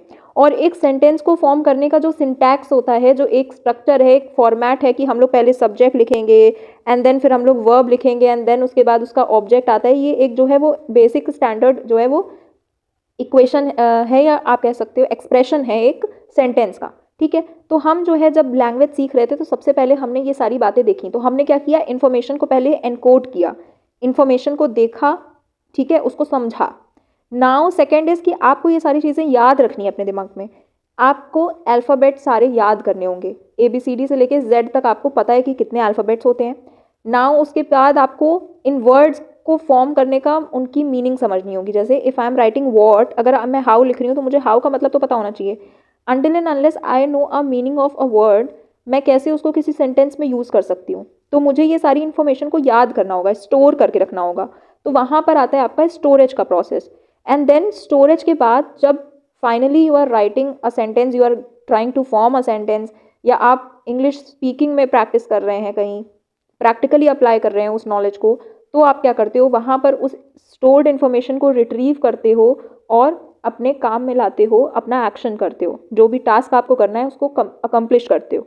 ठीक है, तो ये हो गई एक इन्फॉर्मेशन प्रोसेसिंग अप्रोच, जहाँ पर हम इंटेलिजेंस में कहते हैं कि इंटेलिजेंस जो है वो एक प्रोसेस है जहाँ पर लोग अपनी एबिलिटीज़ को यूज़ करके, कौन सी इंटेलेक्चुअल रीजनिंग की, प्रॉब्लम सॉल्विंग की, या ऐसी एबिलिटीज़ को यूज़ करके जिसके अंदर आपकी अटेंशन आती है, मेमोरी आती है। पहले आपने एक इन्फॉर्मेशन पे अटेंशन फोकस की, देन आपने उस इन्फॉर्मेशन को मेमोराइज़ किया, देन उस इन्फॉर्मेशन को रिट्रीव करके आपने एप्लीकेशन किया उसका। तो ये सारे जो प्रोसेसेस हैं ये इन्फॉर्मेशन प्रोसेसिंग अप्रोच के अंदर आपकी आ जाती हैं। ठीक है, तो इसका मतलब बेसिकली ज़्यादा इसमें डीप में आपको नहीं जाना, सिंपल आपको इतना जानना है कि ये जो है वो इंटेलिजेंस को एक सिंगल एंटिटी के बेसिस पे देखती है, एक स्कोर प्रोवाइड करती है और उसी के बेसिस पे हम सारी एबिलिटीज़ को जज कर लेते हैं। जबकि इन्फॉर्मेशन प्रोसेसिंग अप्रोच कहती है कि हर एक काम को अकम्प्लिश करने में अलग अलग प्रोसेस होती हैं, जिसमें हम इन्फॉर्मेशन को अलग अलग स्तर पर अलग अलग तरीके से प्रोसेस करते हैं। जहाँ पर पहले इनकोडिंग आ गया, फिर मेमोरी स्टोरेज आ गया, देन रिट्रीवल आ गया, देन एप्लीकेशन आ गया। तो इस तरीके से जो है वो इंटेलिजेंस को हम डिफाइन करते हैं, जहाँ पर आप हर प्रोसेस को सही तरीके से, एप्रोप्रिएट तरीके से अप्लाई कर पा रहे हो या कैरी ऑन कर पा रहे हो। अब कुछ थ्योरीज बनी जो अलग अलग अप्रोचेस पे बनी है। जैसे साइकोमेट्रिक अप्रोच के अकॉर्डिंग कुछ थ्योरीज हैं जिनके बारे में हमें पढ़ना है। पहली है uni and one factor theory. This was proposed by Alfred Binet. और इस थ्योरी के अकॉर्डिंग ये कहते हैं कि कुछ एक पर्टिकुलर सेट ऑफ एबिलिटीज़ हैं, जैसे मैंने कह दिया, मान लो कि मैथमेटिकल स्किल्स हो गई, वर्बल स्किल्स हो गई, रीजनिंग स्किल्स हो गई, तो एक ऐसे मैंने कुछ क्वालिटीज़ का, कुछ एबिलिटीज़ का एक सेट बनाया है, उसमें 10-15 एबिलिटीज़, या मैंने मान लो 6-7 5-6 एबिलिटीज़, 10-15 तो बहुत ज़्यादा हो गई, डाली हुई हैं। और मैंने कहा कि इन्हीं 4-5 एबिलिटीज़ के इर्द गिर्द जो है हम घूम करके, या इन्हीं 4-5 एबिलिटीज़ की मदद से हम दुनिया के सारे काम, सारे टास्क अकम्प्लिश करते हैं, सारी प्रॉब्लम सॉल्व करते हैं, सारे डिसीजंस लेते हैं, जो भी हम एक्शन करते हैं वो सारे इन्हीं 4-5 एबिलिटीज़ की मदद से करते हैं। तो इसका क्या मतलब, इस थ्योरी का क्या कहना है कि एक ही फैक्टर है, वन फैक्टर है, सारी एबिलिटीज़ का एक सेट है, सिंगल सेट, जिसमें वो सारी एबिलिटीज़ प्रेजेंट हैं, जिनको यूज़ करके हम किसी भी प्रॉब्लम को सॉल्व कर सकते हैं अपने एनवायरनमेंट में प्रेजेंट। प्रॉब्लम को सॉल्व करना मतलब ये नहीं है कि कोई बहुत बड़ी मुश्किल सॉल्व करना, इन द सेंस कि कोई भी टास्क आप कर रहे हो तो वो आपके लिए एक प्रॉब्लम है, और उसको सही तरीके से उसके एंड तक, कॉन्सिक्वेंस तक पहुंचाना, ये जो है वो उस प्रॉब्लम को सॉल्व कर पाने की एबिलिटी आपकी। ठीक है ना। टू फैक्टर थ्योरी क्या कहती है कि नहीं, एक फैक्टर नहीं होता, दो फैक्टर्स होते हैं, जो जिस पे डिपेंड करता है कि कोई इंडिविजुअल इंटेलिजेंट है या नहीं। इनका कहना है, ये जो थ्योरी थी, this was proposed by Charles Spearman. और स्पेयरमैन साहब ने कहा कि दो तरीके के फैक्टर्स प्रेजेंट होते हैं हर इंडिविजुअल के अंदर। एक होता है जी फैक्टर। जी फैक्टर का मतलब होता है general abilities, G for general abilities. General ability एक स्पेसिफिक अमाउंट ऑफ एबिलिटी है कि जितनी लेवल ऑफ समझदारी तो सब इंडिविजुअल के अंदर प्रेजेंट है, मतलब अगर आप इतनी समझदारी कि आप एटलीस्ट बिना पढ़े लिखे या बिना और बहुत ज़्यादा नॉलेज गेन किए भी एक अच्छा जीवन चला सकते हैं, तो एक स्पेसिफिक अमाउंट ऑफ एबिलिटी तो ये तो सबके अंदर ही होती है, क्योंकि अगर इतनी अमाउंट भी एबिलिटी नहीं होगी तो आप इंटेलेक्चुअली डिस्कार्डेड कहलाओगे, आप कुछ भी काम नहीं कर पाओगे, मतलब आप खाना कैसे खाना है ये भी नहीं समझ पाओगे। तो एक जनरल अमाउंट ऑफ एबिलिटी जो है वो सबके अंदर इंटेलिजेंस प्रेजेंट होती है। उसके अलावा उसके बाद हर इंडिविजुअल जो एक दूसरे से अलग होता है वो डिपेंड करता है उसके एस फैक्टर पे। S for specific. स्पेसिफिक का मतलब किसी पर्टिकुलर फील्ड में या किसी पर्टिकुलर डायमेंशन में आपके अंदर जो एबिलिटीज़ प्रेजेंट हैं। फॉर एग्जाम्पल, हर इंडिविजुअल के अंदर, मैंने कहा जी फैक्टर तो सबके अंदर है, तो ये इंडिविजुअल ए है, ठीक है, और ये इंडिविजुअल बी है, इनके अंदर भी जी फैक्टर है, इनके अंदर भी जी फैक्टर है। बट अगर मैं एस की बात करूँ तो एस फैक्टर में मान लो मैंने S1 जो फैक्टर है उसको मैंने कह दिया कि मैथमेटिकल स्किल्स हैं, और S2 जो फैक्टर है वो म्यूजिकल स्किल्स हैं। तो मैंने कहा ए के अंदर जो है वो जी के साथ साथ S1 है, यानी मैथमेटिकल स्किल्स तो बहुत अच्छी पाई जा रही हैं, बट ये म्यूजिकल स्किल्स इसके अंदर नहीं है, तो ये म्यूजिक की फील्ड में कुछ नहीं कर पाएगा। ठीक है। नाउ सेकेंड पर्सन है जहाँ पर म्यूजिकल स्किल्स उसके पास तो हैं, बट वो मैथमेटिकल स्किल्स नहीं है, तो वो मैथमेटिक्स के जो भी सॉल्व करने क्वेश्चंस हो गया, इक्वेशंस हो गया, वो सारी एबिलिटीज़ उसके अंदर नहीं है, तो वो नहीं कर पाएगा। ठीक है। तो इस तरीके से जो है वो अलग अलग और जो स्पेसिफिक एबिलिटीज़ हैं कुछ इन्होंने डिफाइन की थी कि ये स्पेसिफिक एबिलिटीज़ होती हैं, और इनके बेसिस पे क्या करते हैं हम लोगों को जज करते हैं। बाकी जी फैक्टर तो सबके अंदर ऑलरेडी सेम होता है। ठीक है। Next is the theory of primary mental abilities. Primary mental abilities theory was given by Louis Thurstone. और इन्होंने क्या कहा, इन्होंने कहा कि 7 प्राइमरी एबिलिटीज़ होती हैं, डिफाइंड है ये, कि यही सातों तरीके की एबिलिटीज़ हो सकती है, इनके बाहर कोई भी ऐसी कोई क्षमता, कोई भी एबिलिटी, कोई भी काबिलियत किसी इंडिविजुअल के अंदर नहीं पाई जा सकती। और ये जो है एक दूसरे पे डिपेंड नहीं करती हैं, मतलब ये अकेले अकेले एग्जिस्ट कर सकती हैं। और इन्हीं सातों के मेल जोल से जो है वो अलग अलग तरीके के लोग बने हैं। किसी के अंदर कोई एक एबिलिटी बहुत ज़्यादा अमाउंट में प्रेजेंट हो सकती है, किसी के अंदर थोड़े कम अमाउंट में प्रेजेंट हो सकती है, और ये भी हो सकता है कि किसी के अंदर वो पर्टिकुलर एबिलिटी नहीं पाई जाती बिल्कुल ही, और कोई दूसरी एबिलिटी उसके अंदर पाई जाती है जो पहले वाले इंसान के अंदर नहीं पाई जा सकती। तो कुल मिला के इन्हीं 7 एबिलिटीज़ के बेसिस पे जो है वो हम किसी की इंटेलिजेंस को जज करते हैं।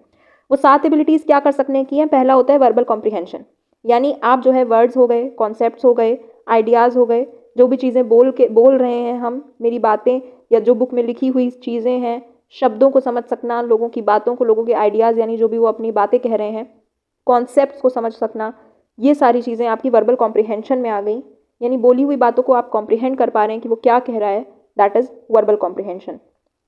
Second is numerical abilities, to play with numbers और to understand numbers.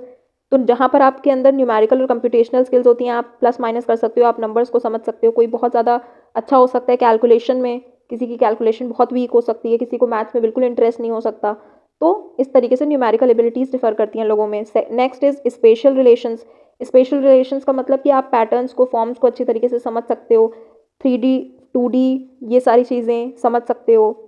Now perceptual speed which is speed in perceiving details. आप चीज़ों को कितने ज़्यादा डिटेल में, कितनी तेज़ी से समझ सकते हो, चीज़ों की डिटेल को, बारीकी को। जैसे अगर किसी ने कोई डबल मीनिंग बात की तो आपने तुरंत उसका मीनिंग निकाल लिया, है ना। तो ये हो गई आपकी परसेप्चुअल स्पीड। वर्ड फ्लुएंसी यानी आप शब्दों को कितनी फ्लुएंट हो, आप उनके साथ कितने ज़्यादा अच्छे हो कि आप अपने आइडियाज़ को एक्सप्रेस कर सकते हो, जो आपके दिमाग में बातें आ रही हैं उनको आप सही शब्दों में जो है वो सामने वाले को बता सकते हो, कन्वे कर सकते हो। मेमोरी होती है चीज़ों को याद रख सकने की, इन्फॉर्मेशन को रिकॉल कर सकने की ability. Inductive reasoning includes the deriving general rules from presented facts. कोई मुझे बात कह दी गई है कि ऐसा है, अब इसमें से तुम कंक्लूजन निकाल के दो मुझे, तो मैं बता सकती हूँ। जैसे मुझे कहा गया कि सारे पेड़ हरे होते हैं, ठीक है, मैंने कहा कि सारे, या आप ऐसे कह लो कि पेड़ तो क्या ही हरे होते हैं, पत्तियाँ कह लो, ऑल लीव्स आर ग्रीन, और मैंने कह दिया कि ये मेरे सामने जो है वो एक लीफ है।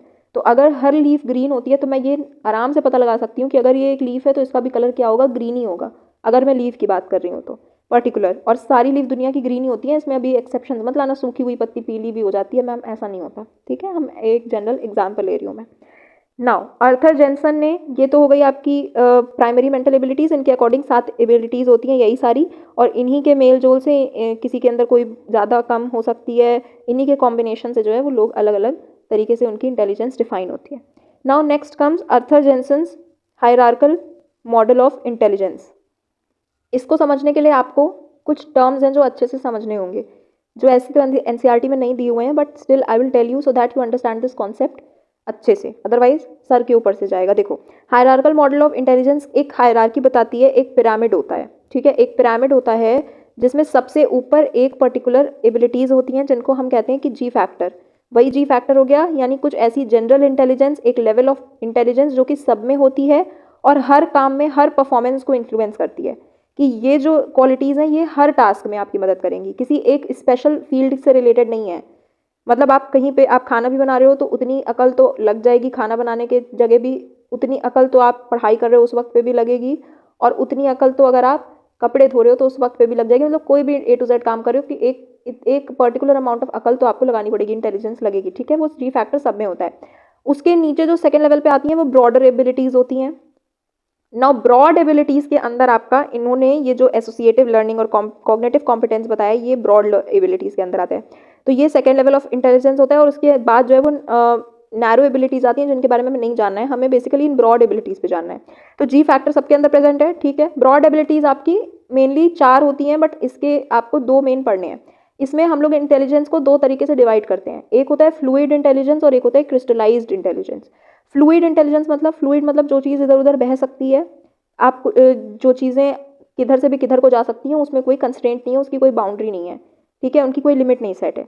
तो यहाँ पर हम इसको इस तरीके से समझ सकते हैं कि कोई भी नया प्रॉब्लम जब हमारे सामने आता है, कोई भी नया काम हमें करना है, तो उसको, उसके बारे में हमें पहले से कुछ पता नहीं था कि ये भी परेशानी खड़ी हो सकती है या ये काम कैसे किया जाता है, हमें ये नहीं पता। हम अपनी सोच के अकॉर्डिंग जिधर भी हमारा दिमाग जा रहा है, क्योंकि कोई लिमिट नहीं है, कोई एक सेट हमें तरीका नहीं पता कि इस काम को वैसे ही करना है, तो हम अपने हिसाब से क्या करेंगे, उस काम को कर देंगे। जैसे मान लो अचानक से क्या हो गया, मुझे कहीं पे इमरजेंसी में कोई पर्टिकुलर डिश बनानी पड़ रही है ना, मुझे तो उसकी रेसिपी पता ही नहीं है कि वो चीज़ कैसे बनती है, तो उस वक्त पे, उस सिचुएशन में मैं क्या करूँगी, मेरे पास जो भी इंग्रेडिएंट्स प्रेजेंट हैं उस वक्त पे, उनसे कुछ भी मिला जुला के अपने अकॉर्डिंग जितना दिमाग लगेगा मेरा, उसके अकॉर्डिंग उसमें चीज़ों को डाल के उस हिसाब से मैं अपने टेस्ट का कोई सब्जी बना लूँगी, ठीक है। तो ये हो गया आपका फ्लूइड इंटेलिजेंस, जहाँ पर कोई लिमिट नहीं सेट है, फ्लो कर सकती है आपकी इंटेलिजेंस, सोच आपकी कहीं तक भी जा सकती है और आप उस प्रॉब्लम का कोई भी सोल्यूशन निकाल सकते हो, आपके पास उसके लिए पहले से कोई नॉलेज नहीं थी। क्रिस्टलाइज इंटेलिजेंस होती है, क्रिस्टल मतलब जमी हुई चीज़ें, तो इसका मतलब आपके दिमाग में पहले से कोई नॉलेज जमी हुई है, चाहे वो नॉलेज आपको आपके एक्सपीरियंस से आई हो कि पास्ट में पहले भी ऐसा कभी प्रॉब्लम आया था तो मैंने उस प्रॉब्लम को ऐसे सॉल्व किया हुआ था, या फिर ऐसा भी हो सकता है कि आपके अंदर कुछ उसके बारे में एजुकेशन से नॉलेज आई हो कि लाइफ में जब ऐसी सिचुएशन आती है तो उस सिचुएशन से हमें कैसे डील करना होता है, या आपने कभी पढ़ा हुआ हो या ट्रेनिंग ली हुई हो। तो इस तरीके की सीखी हुई जो जमी हुई इन्फॉर्मेशन, आपके नॉलेज आपके दिमाग में है, उसको अप्लाई करके किसी प्रॉब्लम को सॉल्व करना, उसे हम वहाँ पर लगती है आपकी क्रिस्टलाइज्ड इंटेलिजेंस। तो ये जो एसोसिएटिव लर्निंग की बात है, एसोसिएटिव लर्निंग मतलब किसी स्टिमुलस को किसी रिस्पॉन्स से एसोसिएट करके चीज़ें सीखना, जैसे क्लासिकल कंडीशनिंग की प्रोसेस हमने पढ़ी थी लास्ट ईयर, और ऑपरेंट कंडीशनिंग की प्रोसेस हमने पढ़ी थी। क्लासिकल कंडीशनिंग में इवान पावलोव का हमने एक्सपेरिमेंट पढ़ा था कि जहाँ पर उसको बेल बजा के डॉग को खाना दिया जा रहा था, और डॉग और मतलब डॉग के लिए बेल और खाना एक समान हो गए थे, तो जब बेल बजाई जा रही थी तभी उसके मुंह में सलाइवा आने लग रहा था, नो मैटर उसको खाना दिया जा रहा है उस वक्त पे या नहीं, ठीक है। तो ये आपका जो एसोसिएटिव लर्निंग की बात आती है, जहाँ पर द आउटपुट इज मोर और less similar to the input, this comes under the fluid intelligence का पार्ट। और क्रिस्टलाइज्ड इंटेलिजेंस में ये कहते हैं कि ऐसी हायर ऑर्डर स्किल्स आती हैं जहाँ पर आपको एक इनपुट इन्फॉर्मेशन को, जो आपके अंदर एक इन्फॉर्मेशन आ रही है, उसको एक इफेक्टिव आउटपुट में लाना है। यानी जो आज तक आपने नॉलेज गेन की हुई है, क्रिस्टलाइज्ड इंटेलिजेंस में हमने यही तो कहा कि जो आज तक मैंने नॉलेज गेन की हुई है, चाहे वो मेरे पास्ट एक्सपीरियंस से गेन की मैंने, चाहे एजुकेशन के फॉर्म में, चाहे ट्रेनिंग के फॉर्म में, चाहे मुझे मेरे पेरेंट्स ने समझाया होगा, उसको मैं एक अच्छा इफेक्टिव आउटपुट के फॉर्म में ला पा रही हूँ। यानी उसको जब सिचुएशन आई, जब ज़रूरत पड़ी, तो मैंने उसका सही तरीके से इस्तेमाल करके उस प्रॉब्लम को सॉल्व कर लिया। उस वहाँ पर उसे हम कहते हैं कॉग्निटिव कॉम्पिटेंस। और एसोसिएटिव लर्निंग मतलब कि जहाँ पर इस तरीके के, जैसे रोट लर्निंग, मेमोरी, ये सारी चीज़ें आती हैं। सिंपल कि कोई भी नया प्रॉब्लम है, आप उसको कैसे सॉल्व करते हैं। तो ये हो गई आपकी hierarchical model of intelligence by Arthur Jensen. Next comes the structure of intellect model and this was given by, यहाँ पर लिखा नहीं है शायद, दिया हुआ है, गिलफोर्ड 1988 में। ठीक है, this was given by JP Guilford. और इन्होंने क्या कहा कि जो इंटेलेक्चुअल मॉडल है उसमें तीन मेन एस्पेक्ट, तीन जो है वो स्ट्रक्चर आपको पाए जाते हैं। सबसे पहले, सबसे ऊपर होता है operations, second component is the content and third is products. Operations basically refers to कैसे हम सोचते हैं चीज़ों के बारे में, क्या कैसे, हाउ वी थिंक, किसी इन्फॉर्मेशन के बारे में हम क्या सोचते हैं, कैसे उसको समझते हैं। कंटेंट का मतलब होता है कि इन्फॉर्मेशन है क्या जिसके बारे में हमें सोचना है, जिसको हमें प्रोसेस करना है, जिसको हमें समझना है, जिस प्रॉब्लम को हमें सॉल्व करना है, वो है क्या, मुद्दा क्या है। और प्रोडक्ट आता है कि उस मुद्दे के बारे में सोच समझ के हमने क्या नतीजा निकाला और कैसे अपने जो भी दिक्कत है, जो भी हमारी प्रॉब्लम है या जो भी हमें काम करना है, उसको हम कैसे करेंगे, इसके बारे में हमने क्या जो है वो कॉन्सिक्वेंस हमारा आया, रिजल्ट आया। ठीक है, अब इसके अंदर कुछ कुछ चीज़ें आती हैं। ऑपरेशंस में आता है आपका कॉग्निशन। कॉग्निशन का मतलब होता है इन्फॉर्मेशन को आप रिसीव कर पा रहे हो और प्रोसेस कर पा रहे हो, समझ पा रहे हो इन्फॉर्मेशन को कि एग्जैक्टली प्रॉब्लम है क्या, इन्फॉर्मेशन है क्या। Second comes the memory recording. फिर आप उस इन्फॉर्मेशन को क्या कर पा रहे हो, स्टोर कर पा रहे हो अपने दिमाग में कि क्या जो है वो प्रॉब्लम है, जब मैं स्टोर करूँगी दिमाग में मेरे अटा रहेगा, मतलब रखा रहेगा वो इन्फॉर्मेशन, तभी तो मैं उसका यूज़ कर पाऊँगी। देन मेमोरी रिटेंशन, रखा हमने दिमाग में और उसको वहाँ पर याद रखना है। पहले तो हमने इन्फॉर्मेशन को डाल दिया अंदर और फिर उसको वहीं पे रखे रहना है। ऐसा नहीं है कि डाल दिया, स्टोर कर दिया तो वो डीके हो जाए, इन्फॉर्मेशन ख़राब हो जाए, हम भूल जाए बाद में, ऐसा नहीं। उसको वहाँ पर रिटेन करके रखना है, याद रखना है हमें लंबे समय तक के लिए। नेक्स्ट इज डाइवर्जेंट प्रोडक्शन, जहाँ पर डाइवर्जेंट प्रोडक्शन की एबिलिटी होती है, जहाँ पर हम मल्टीपल आइडियाज़ या मल्टीपल सोल्यूशंस निकाल पा रहे हैं उस प्रॉब्लम के लिए, कि मेरी क्या प्रॉब्लम थी, उसके बारे में मैं जो है सोच रही हूँ। ऑपरेशन में बेसिकली क्या आता है कि हम क्या सोच रहे हैं, हाउ वी थिंक, कैसे सोचते हैं। तो वहाँ पर डाइवर्जेंट थिंकिंग का भी एक आता है कि कैसे सोचना है, कि हमें बहुत सारे जितने भी मल्टीपल जो भी डायमेंशन हो सकती है, जो पॉसिबल सोल्यूशन हो सकता है किसी सिचुएशन का, वो सारे हमने सोच लिए कि हम इस सिचुएशन में ऐसा ऐसा कर सकते हैं, ये हमारे पास ऑप्शन है।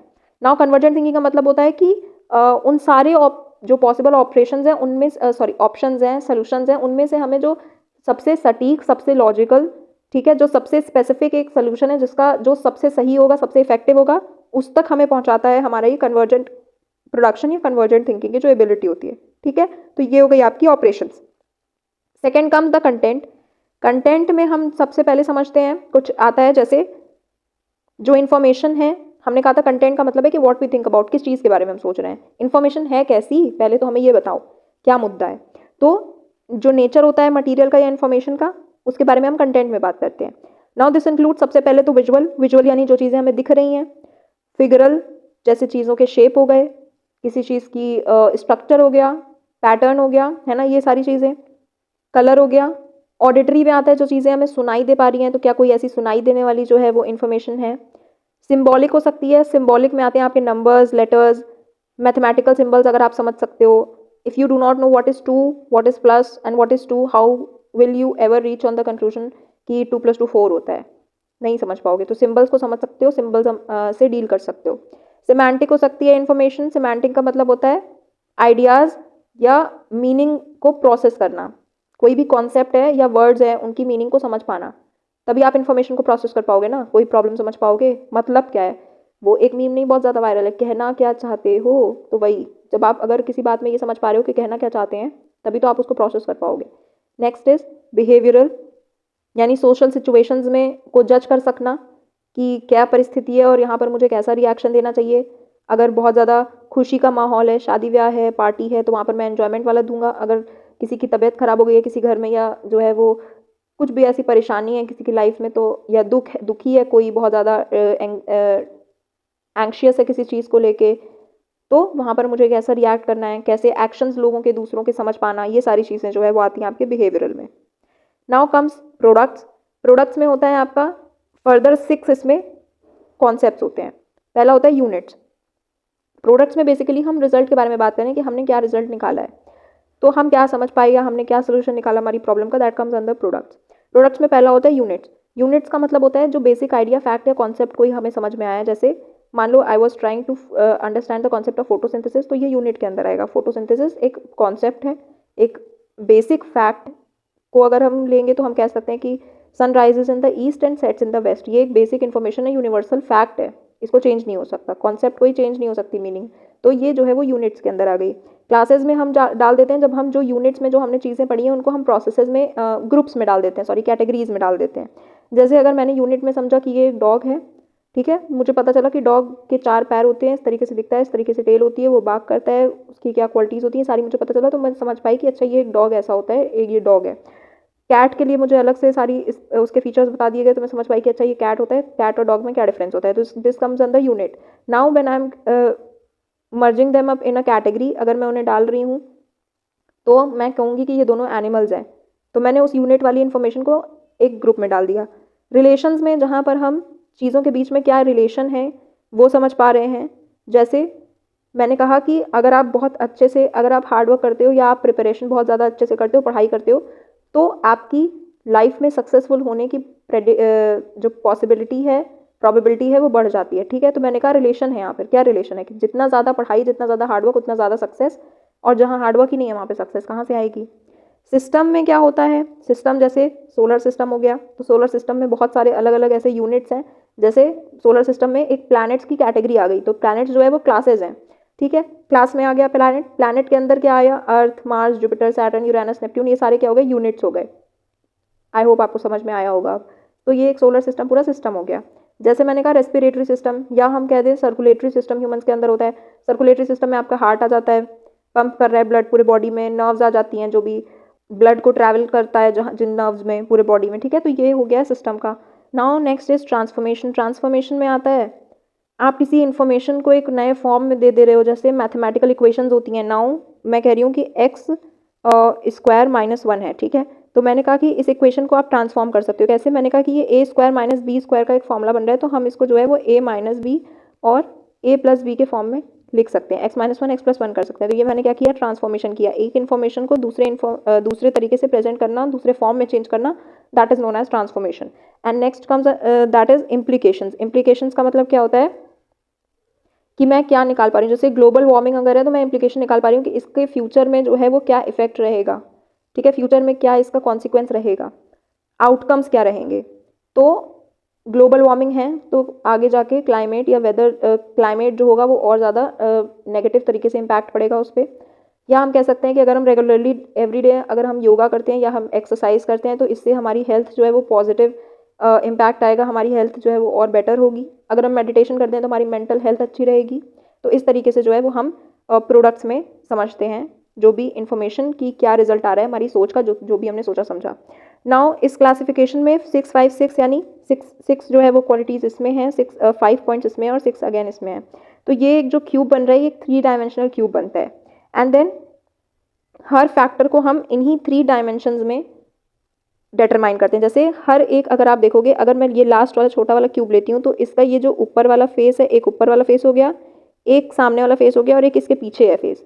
तो एक जो है वो इसके अंदर आ रहा है बिहेवियरल, यानी उसके अंदर बिहेवियरल क्वालिटीज़ हैं, ठीक है। एक आ रहा है आपका यूनिट्स, तो वो यूनिट्स आ गया। एंड देन एक और आ रहा है दैट इज़ इवैल्यूएशन, मान लो, ठीक है। तो हम क्या कह रहे हैं कि इवैल्यूएशन आ गया। तो इस तरीके से इन्हीं जो है वो 3 डायमेंशंस के बेसिस पे जो है वो हम हर फैक्टर को डिस्क्राइब करते हैं, ठीक है। किसी भी इंटेलिजेंट में 180 सेल्स होती हैं इसमें, इस तरीके से 3 डायमेंशनल इसका जो है वो स्ट्रक्चर होता है। ये तो हो गई आपकी साइकोमेट्रिक अप्रोचेस, जहाँ पर हमने देखा कि इंटेलिजेंस को हम ज़्यादातर एक सिंगल एंटिटी समझ रहे थे कि इंटेलिजेंस एक पर्टिकुलर क्वालिटी है जो सबके अंदर अलग अलग लेवल में पाई जा सकती है और उसके अंदर जो है वो कुछ कंपोनेंट्स हो सकते हैं, कुछ बेसिक प्राइमरी एबिलिटीज़ हो सकती हैं। Now coming to the information processing approach, जहाँ पर हम ये कह रहे हैं कि इंटेलिजेंस ही बहुत सारे तरीके की होती है, हर आदमी के अंदर इंटेलिजेंस नहीं पाई जा सकती है। जैसे कुछ पर्टिकुलर इंटेलिजेंस होती हैं। पहली थ्योरी है theory of multiple intelligences which was proposed by Howard Gardner. और ये थ्योरी कहती है कि इंटेलिजेंस एक सिंगल एंटिटी नहीं है, बल्कि इसमें बहुत सारे तरीके के इंटेलिजेंसेस एग्जिस्ट करते हैं, और हर इंटेलिजेंस जो है वो एक दूसरे से इंटरडिपेंडेंट होती है, मतलब एक दूसरे के इंडिपेंडेंट होती है, सॉरी, मतलब एक दूसरे के ऊपर इनका कोई असर नहीं होता।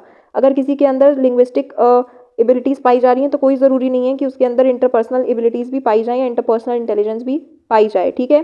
तो यहाँ पर हम ये नहीं कह सकते कि किसी एक पर्टिकुलर इंटेलिजेंस की एग्जिस्टेंस से किसी दूसरी पर्टिकुलर इंटेलिजेंस पे कोई इफेक्ट पड़ सकता है या नहीं पड़ सकता, ठीक है। नाउ क्या होती हैं इसके अंदर जो इंटेलिजेंस है, इन्होंने कहा 8 पर्टिकुलर इंटेलिजेंस इन्होंने लिस्ट की। पहली होती है लिंग्विस्टिक, लिंग्विस्टिक यानी लैंग्वेज, लैंग्वेज से ये वर्ड बनाएं। तो अगर आप सही तरीके से लैंग्वेज का इस्तेमाल कर पा रहे हैं फ्लुएंटली, मतलब बहुत फ्लो में, आपको कोई प्रॉब्लम नहीं हो रही है, इशू नहीं हो रही है। जैसे जब मैं ये सारे सेंटेंसेस बोल रही हूँ तो क्या मैं पहले सोच रही हूँ कि मुझे क्या बोलना है? नहीं, मुझे सोचना ही नहीं पड़ रहा, अपने आप मेरे मुंह से वो सेंटेंसेस प्रॉपर स्ट्रक्चर में निकल रहे हैं। मतलब मुझे ये सोचना नहीं पड़ेगा अरे मुझे अभी जो है पहले सब्जेक्ट बोलना है, फिर वर्ब बोलना है, फिर ऑब्जेक्ट बोलना है। अगर मैं इंग्लिश बोल रही हूँ तो या हिंदी बोल रही हूँ तो उसके पीछे मुझे क्या बोलना है, पार्ट्स ऑफ स्पीच, ये सारी सोचनी नहीं पड़ रही है अपने आप, तो मैं फ्लुएंट हूँ। Flexibility to express one's thinking, आप अपने सोच को, जो भी आप सोच रहे हो, आपके जो थॉट्स हैं उनको सही तरीके से लैंग्वेज को यूज़ करके एक्सप्रेस कर पा रहे हो, और अंडरस्टैंड कर पा रहे हो दूसरों की जो भी वो बातें कह रहे हैं, जो भी लैंग्वेज में वो बात कर रहे हैं। तो आपके अंदर लिंग्विस्टिक इंटेलिजेंस है, मतलब आप लैंग्वेज समझ सकते हो। अगर आप मान लो, अगर आप ये अब कह रहे हो कि मैम मुझे तो फ्रेंच नहीं समझ में आती, क्या इसका मतलब है कि लिंग्विस्टिक मेरे अंदर इंटेलिजेंस नहीं है? तो इसका मतलब ऐसा नहीं है कि आपके अंदर लिंग्विस्टिक इंटेलिजेंस नहीं है। इसका मतलब ये है कि आप फ्रेंच भी सीख सकते हो, और अगर आपने फ्रेंच सीख ली, आपको प्रॉपर ट्रेनिंग दे दी गई, अगर आपने फ्रेंच की लैंग्वेज अच्छे से समझ ली, तो आप उसको भी जो है वो समझने लगोगे, कॉम्प्रिहेंड करने लगोगे, बोलने लगोगे, फ्लुएंट हो जाओगे उसमें भी। तो आपके अंदर लिंग्विस्टिक इंटेलिजेंस है, इसका मतलब अगर आप लैंग्वेजेस को अच्छी तरीके से याद कर सकते हो। अगर नहीं कर सकते हो तो नहीं है लिंग्विस्टिक इंटेलिजेंस इतनी। तो ये जो फ्लुएंसी है हिंदी में, मान लो ये तो ये है कि हाँ भाई बचपन से हमने यही सुना है, यही बोला है, हमारी मदर टंग है, इसलिए हम फ्लुएंट हैं। बट हम और बहुत सारी लैंग्वेजेस अच्छी तरीके से ग्रास्प नहीं कर पाते हैं, या इतना कॉन्सेप्ट हम नहीं समझ पाते हैं। ये तो हम बोल पा रहे हैं, बस बोलने भर की स्पीकिंग जितनी हमें आती है। लॉजिकल मैथमेटिकल एबिलिटीज़ या इंटेलिजेंस क्या होती है? आप लॉजिकली और सही तरीके से मैथमेटिकल प्रॉब्लम्स को सॉल्व कर पा रहे हो। जैसे कोई इक्वेशन अगर लिखी हुई है, या वर्ड प्रॉब्लम्स हम लोग सॉल्व करते हैं। मान लो मैंने कह दिया कि my sister is 5 years Elder than me today at present, ठीक है, और अभी जो है वो मैं 5 साल की हूँ। तो 5 साल बाद, या अभी मान लो मैं जो है वो 20 years की हूँ, तो 5 साल बाद मेरी बहन की क्या एज होगी? तो इस इक्वेशन में या इस वर्ड प्रॉब्लम में आपको, अगर आप इस स्टेटमेंट से मीनिंग निकाल पा रहे हो और उस प्रॉब्लम को सॉल्व कर पा रहे हो, जैसे मैंने कहा कि अभी जो है वो मैं हूँ, ये मैं हूँ, ठीक है, ये मैं हो गई, और ये मेरी दीदी हैं, दीदी मुझसे थोड़ा बड़ी हैं, ठीक है, ये मेरी दीदी हैं। मैंने कहा कि मेरी दीदी जो है मेरे से 5 साल बड़ी हैं आज की डेट में, प्रेजेंट में, ठीक है, ये प्रेजेंट है। तो आज से जो है अगर मैं 10 साल बाद देखूँ तो मेरी बहन की एज कितनी होगी? तो पहले तो मैं कहूँगी कि अगर मेरी बहन मुझसे 5 साल बड़ी आज है, तो 10 साल बाद भी तो वो मुझसे 5 साल बड़ी ही होगी। क्या 10 साल बाद वो मुझसे 5 साल छोटी हो जाएगी या 10 साल बड़ी हो जाएगी? नहीं, डिफरेंस एज में तो हमेशा सेम ही रहेगा। तो अगर आज मैं 20 years की हूँ, तो 10 साल बाद मेरी एज 30 years की हो जाएगी। और अगर मेरी दीदी मुझसे आज 5 साल बड़ी है, तो तब भी मुझसे 5 साल बड़ी ही होगी। तो इसमें अगर मैं 5 ऐड करूँगी तो मेरी बहन की एज क्या आ जाएगी? 35 आ जाएगी। तो अगर आप इस तरीके से मैथमेटिकल इक्वेशंस को, मैथमेटिकल प्रॉब्लम्स को सॉल्व कर पा रहे हो, समझ पा रहे हो, लॉजिकली उनके बारे में सोच पा रहे हो कि क्या लॉजिक लगना चाहिए, जैसे मैंने अभी एक एग्जांपल दिया, तो आपके अंदर लॉजिकल मैथमेटिकल इंटेलिजेंस प्रेजेंट है। स्पेशल का मतलब होता है कि विजुअल इमेजेस फॉर्म कर पाते हो। अगर आपसे कहा जा रहा है कि इमेजिन करो आप एक बहुत बड़े से पार्क में खड़े हो, जहाँ पर एक छोटा सा एरिया है आपके बगल, जहाँ पर बहुत सारे अलग अलग कलर के जो है वो प्यारे प्यारे रोजेस हैं, और वहाँ पर उन्हीं रोजेस के बीच में एक पिकॉक सुंदर सा बैठा हुआ है। ये सिचुएशन मैंने आपको दी, तो क्या आप इसको इमेजिन कर पा रहे हो? इसकी एक फ़ोटो बना पा रहे हो अपने दिमाग में? समझ पा रहे हो ना? अगर मुझे देख के, मेरे सामने अगर मान लो चेयर रखी है और मुझे देख के समझ में आ रहा है कि ये चेयर है, तो मेरी स्पेशल नॉलेज सही है, ठीक है। तो ये हो गई आपकी स्पेशल नॉलेज कि आप विजुअल इमेजेस को समझ सकते हो, फॉर्म कर सकते हो, पैटर्न समझ सकते हो। म्यूजिकल हो गई, जहाँ पर आप म्यूजिकल एबिलिटीज़ आपके अंदर प्रेजेंट होंगी, जैसे जो म्यूजिक कंपोजर्स होते हैं, सिंगर्स होते हैं, अगर सुर ताल की आपको नॉलेज है, ये सारी चीज़ें आप समझ सकते हैं, रिदम समझ सकते हैं, म्यूजिक बना सकते हैं, नई नई राग डेवलप कर सकते हैं, तो that is musical intelligence. Bodily kinesthetic आता है, where you use of the whole body और portions of it for display और construction of products and problem solving. जैसे आपने देखा होगा कि कुछ आर्टिस्ट होते हैं जो क्या करते हैं, अपने हैंड से सिर्फ अलग अलग स्ट्रक्चर्स बनाते हैं, अलग अलग चीज़ों को बनाते हैं, कोई एक स्टोरी जो है वो रिसाइट करने की कोशिश करते हैं, ठीक है। तो ये हो गई आपकी एक बॉडीली काइनेस्थेटिक में एक एग्जांपल ले सकते हैं ज़्यादा कि आप अपने जो है वो पूरे बॉडी को समझ सकते हो और उसका जो यूज़ है सही तरीके से कर सकते हो। आपको पता है कि आपको खाना जो है वो हाथ से खाना है, पैर से नहीं खाना। लिखना है तो हाथ से लिखना है, पैर से नहीं लिखना। बट फुटबॉल खेलते समय मुझे पैर से खेलना है, हाथ से नहीं खेलना। तो ये सारी चीज़ें अगर आप समझ सक रहे हो, that is bodily kinesthetic. Interpersonal is कि आप अपने मोटिव्स, अपने फीलिंग्स, अपने बिहेवियर को समझ रहे हो। How you are feeling, you are able to understand your own emotions, your feelings, that is interpersonal. आपके अपने आप से कैसे रिश्ते हैं, ठीक है। इंट्रापर्सनल इज कि आप दूसरों के बारे में कैसे, सॉरी स्वैप कर दिया मैंने गलती से। इंट्रापर्सनल इज कि आप अपने अंदर की चीज़ों को, अपनी वीकनेसेस, अपनी फीलिंग्स, अपने इमोशंस को कैसे समझ सकते हो।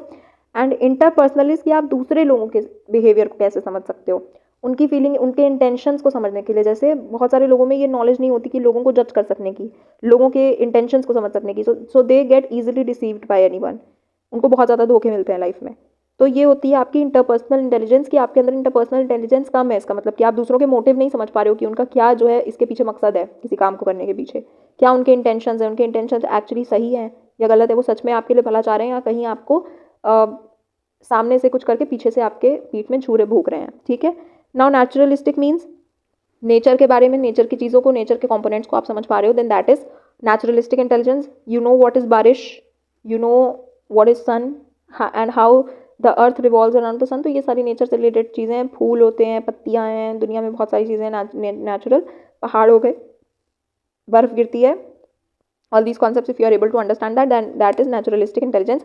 तो इन्होंने कहा ये जो है बहुत सारी इंटेलिजेंस है जो सारे इंडिविजुअल्स के अंदर प्रेजेंट होती है, ठीक है। इनके बेसिस पे जो है वो हम किसी के अंदर कोई एक एबिलिटी प्रेजेंट होती है, किसी के अंदर नहीं होती है।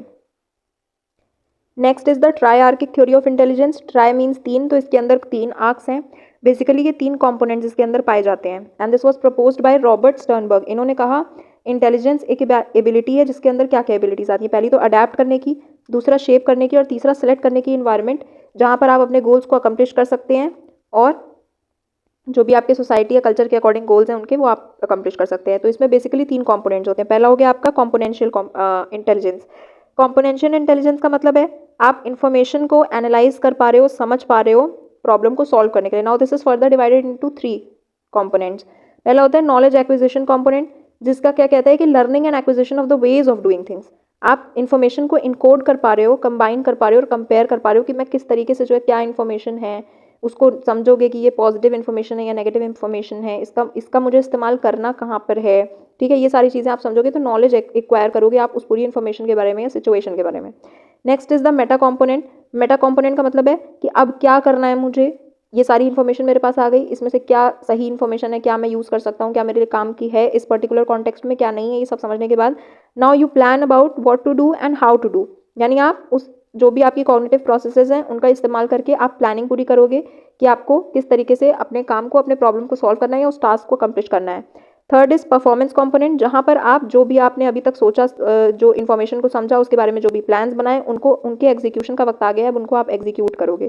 सारी अपनी सोच साथ सारी इन्फॉर्मेशन को अप्लाई करके जो भी आपने निकाला कोर्स ऑफ एक्शन कि मुझे ये स्ट्रैटेजी है मेरी, मुझे ऐसे चलना है और मुझे इस तरीके से जाके अपने इस गोल को अचीव करना है, that is performance. Now second component is contextual intelligence. Contextual intelligence का बेसिकली होता है कि आप प्रैक्टिकल लाइफ में जो इन्फॉर्मेशन आप सिचुएशन से डील कर पाते हैं क्या। इसमें बेसिकली आप ये समझ सकते हो कि जैसे स्ट्रीट स्मार्ट्स का एग्जांपल ले लेते हैं। स्ट्रीट स्मार्ट्स का मतलब आप लोग समझते हो, स्ट्रीट स्मार्टनेस का मतलब होता है कि स्ट्रीट मतलब सड़क और स्मार्टनेस मतलब स्मार्टनेस, आप जानते हो। तो इसका बेसिकली मीनिंग आप ऐसे समझ सकते हो कि ऐसे लोग जिनके पास बहुत ज़्यादा कोई मतलब वो बहुत ज़्यादा पढ़े लिखे नहीं है, बहुत ज़्यादा कोई बुकिश नॉलेज नहीं है, ऐसी नॉलेज जो बुक्स में आपको कहीं लिखी हुई नहीं मिलेगी, ये कॉमन सेंस वाली बात हो गई। तो जो लोग बहुत ज़्यादा पढ़े लिखे भी नहीं हैं या ये बुकिश नॉलेज के अलावा जो प्रैक्टिकल नॉलेज है जो आपको डेली लाइफ में कहीं ना कहीं ज़रूरत पड़ेगी, दैट अगर वो इंटेलिजेंस आपके अंदर है, वो एबिलिटीज़ आपके अंदर है, तो आप कॉन्टेक्चुअली इंटेलिजेंट हो। तो इन्वायरमेंटल डिमांड्स क्या हैं डेली बेसिस पे, सड़क पे आप चल रहे हो तो यू हैव टू अंडरस्टैंड कि अगर सामने से गाड़ी आ रही है तो मुझे साइड होना पड़ेगा।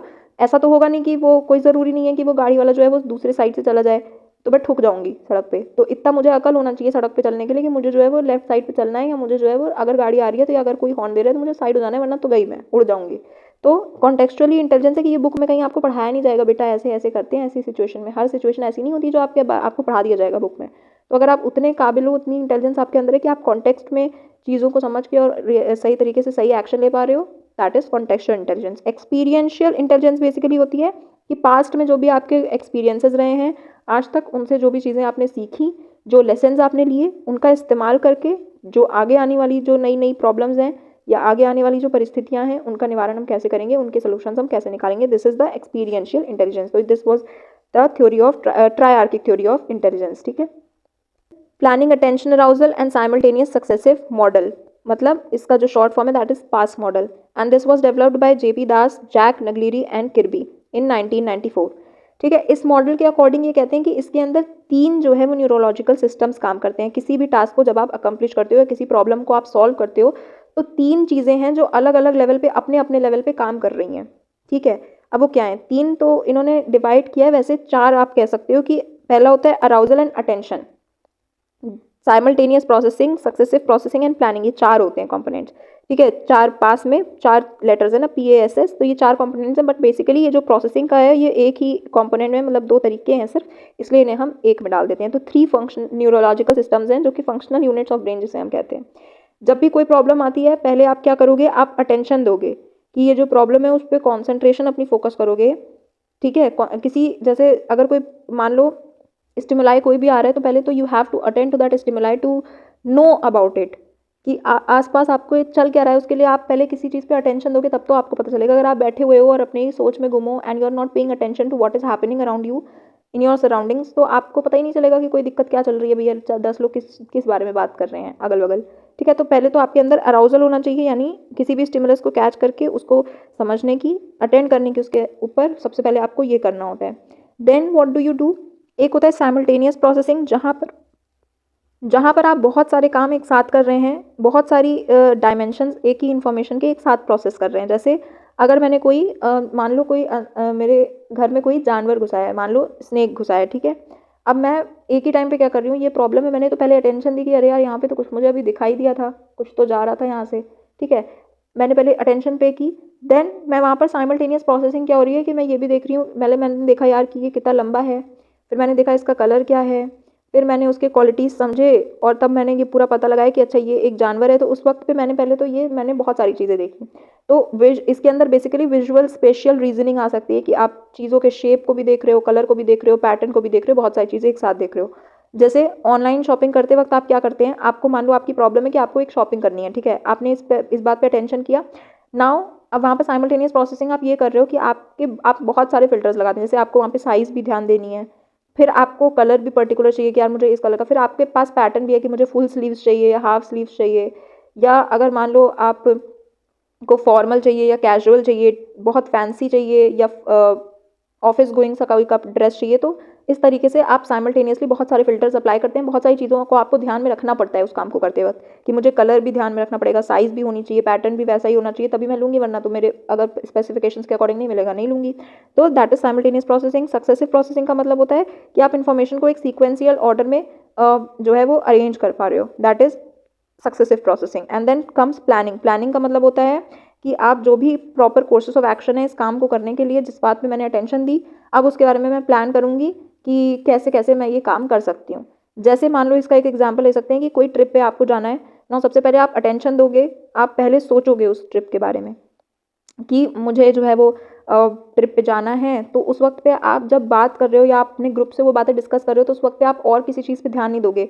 मान लो किसी और का ऑफिस से कोई आपके बॉस हैं और वो आपको कोई मैसेज भेज रहे हैं, तो आप उन नोटिफिकेशंस को क्या करोगे? इग्नोर कर दोगे। कोई ईमेल आ रहा है तो उसको आप इग्नोर कर दोगे, because you are completely attentive on that group. Friend का ग्रुप जो है वो आपका, जहाँ पर आप बात कर रहे हो, you are planning a trip to मान लो कहीं भी, गोवा, मनाली या कुछ भी। ठीक है। सेकेंड कम साइमल्टेनियस प्रोसेसिंग, जिसमें आपको बहुत सारी चीज़ें एक साथ ध्यान में रखनी होंगी। अभी हम लोग को ये भी देखना पड़ेगा कि हम लोग कन्वेंस कैसे जाएं, फ्लाइट से जाएं या बाय रोड जाएं या ट्रेन से जाएं। ठीक है। देन उसके बाद मुझे ये भी देखना पड़ेगा कि होटल कहाँ पर, एकोमोडेशन कौन सी मुझे लेनी है, टिकट्स भी बुक करनी पड़ेंगी पहले से, लोकेशन कहाँ होनी चाहिए होटल की, क्योंकि बिकॉज हम लोग उस जगह पे कौन से, क्योंकि एक ही तो कोई जगह है नहीं, मनाली बहुत बड़ी जगह है, गोवा भी बहुत बड़ी जगह है, तो वो मुझे वहाँ पे कौन सा रिजॉर्ट बुक करना है, कौन सा होटल बुक करना है, उसकी क्या लोकेशन होनी चाहिए। ठीक है। बहुत सारी चीज़ें आप एक साथ सोच रहे हो, प्रोसेस करो, that is simultaneous processing. Successive processing में आप ये समझ पा रहे हो कि आपको किस सीक्वेंस में प्रॉब्लम सॉल्व करना है। सबसे पहले तो आपको ये देखना है कि कितने लोग हैं जाने वाले, जो जा रहे हैं ट्रिप पे, उसके अकॉर्डिंग आप डिसाइड करते हो कि अगर बहुत सारे लोग होंगे तो हो सकता है कि फ्लाइट की टिकट जो है वो बहुत ज़्यादा बजट के आपके बाहर चली जाएँ, तो आपको ये ध्यान में रखना पड़ेगा कि मुझे बजट के अंदर भी रहना है।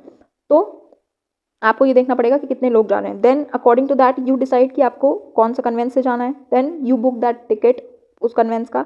Then next you come to कि कितने लोग हैं और कितने रूम की ज़रूरत पड़ेगी। Then you search for the appropriate hotel जहाँ पर आप लोग रुकने वाले हो, रहने वाले हो, जो भी अकोमोडेशन लेने वाले हो। तो एक सीक्वेंस में आप जो है इन्फॉर्मेशन को प्रोसेस कर रहे हो।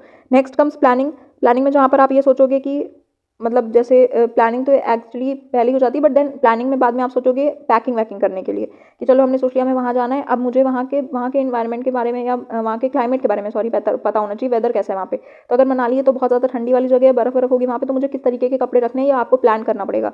देन आपको कितने बजे निकलना है, कहाँ से कितने बजे आपका डिपार्चर रहेगा, कितने बजे अराइवल रहेगा, देन कितने दिनों की ट्रिप होने वाली है, कौन किसके साथ रहने वाला है, रूम शेयर करने वाला है, या बहुत सारी ऐसी चीज़ें, हम लोग कब वापस आने वाले हैं, कैसे वहाँ से आप लोग वर्क फ्रॉम होम मैनेज करने वाले हो, कितने बजे से कितने बजे तक, कौन से दिन पे आप कौन से साइट पे विजिट करने वाले हो, कौन सी जगह घूमने जाने वाले हो। तो ये सारी चीज़ें आप प्लानिंग करोगे, ठीक है। तो ये हो गया आपका एक एग्जाम्पल जहाँ पर आप पास मॉडल का यूज़ करके किस तरीके से आपके अंदर इंटेलिजेंस आप यूज़ करते हो इन्फॉर्मेशन को प्रोसेस करने के लिए, किसी भी प्रॉब्लम को सॉल्व करने के लिए in day to day life और एनी सच कंडीशन।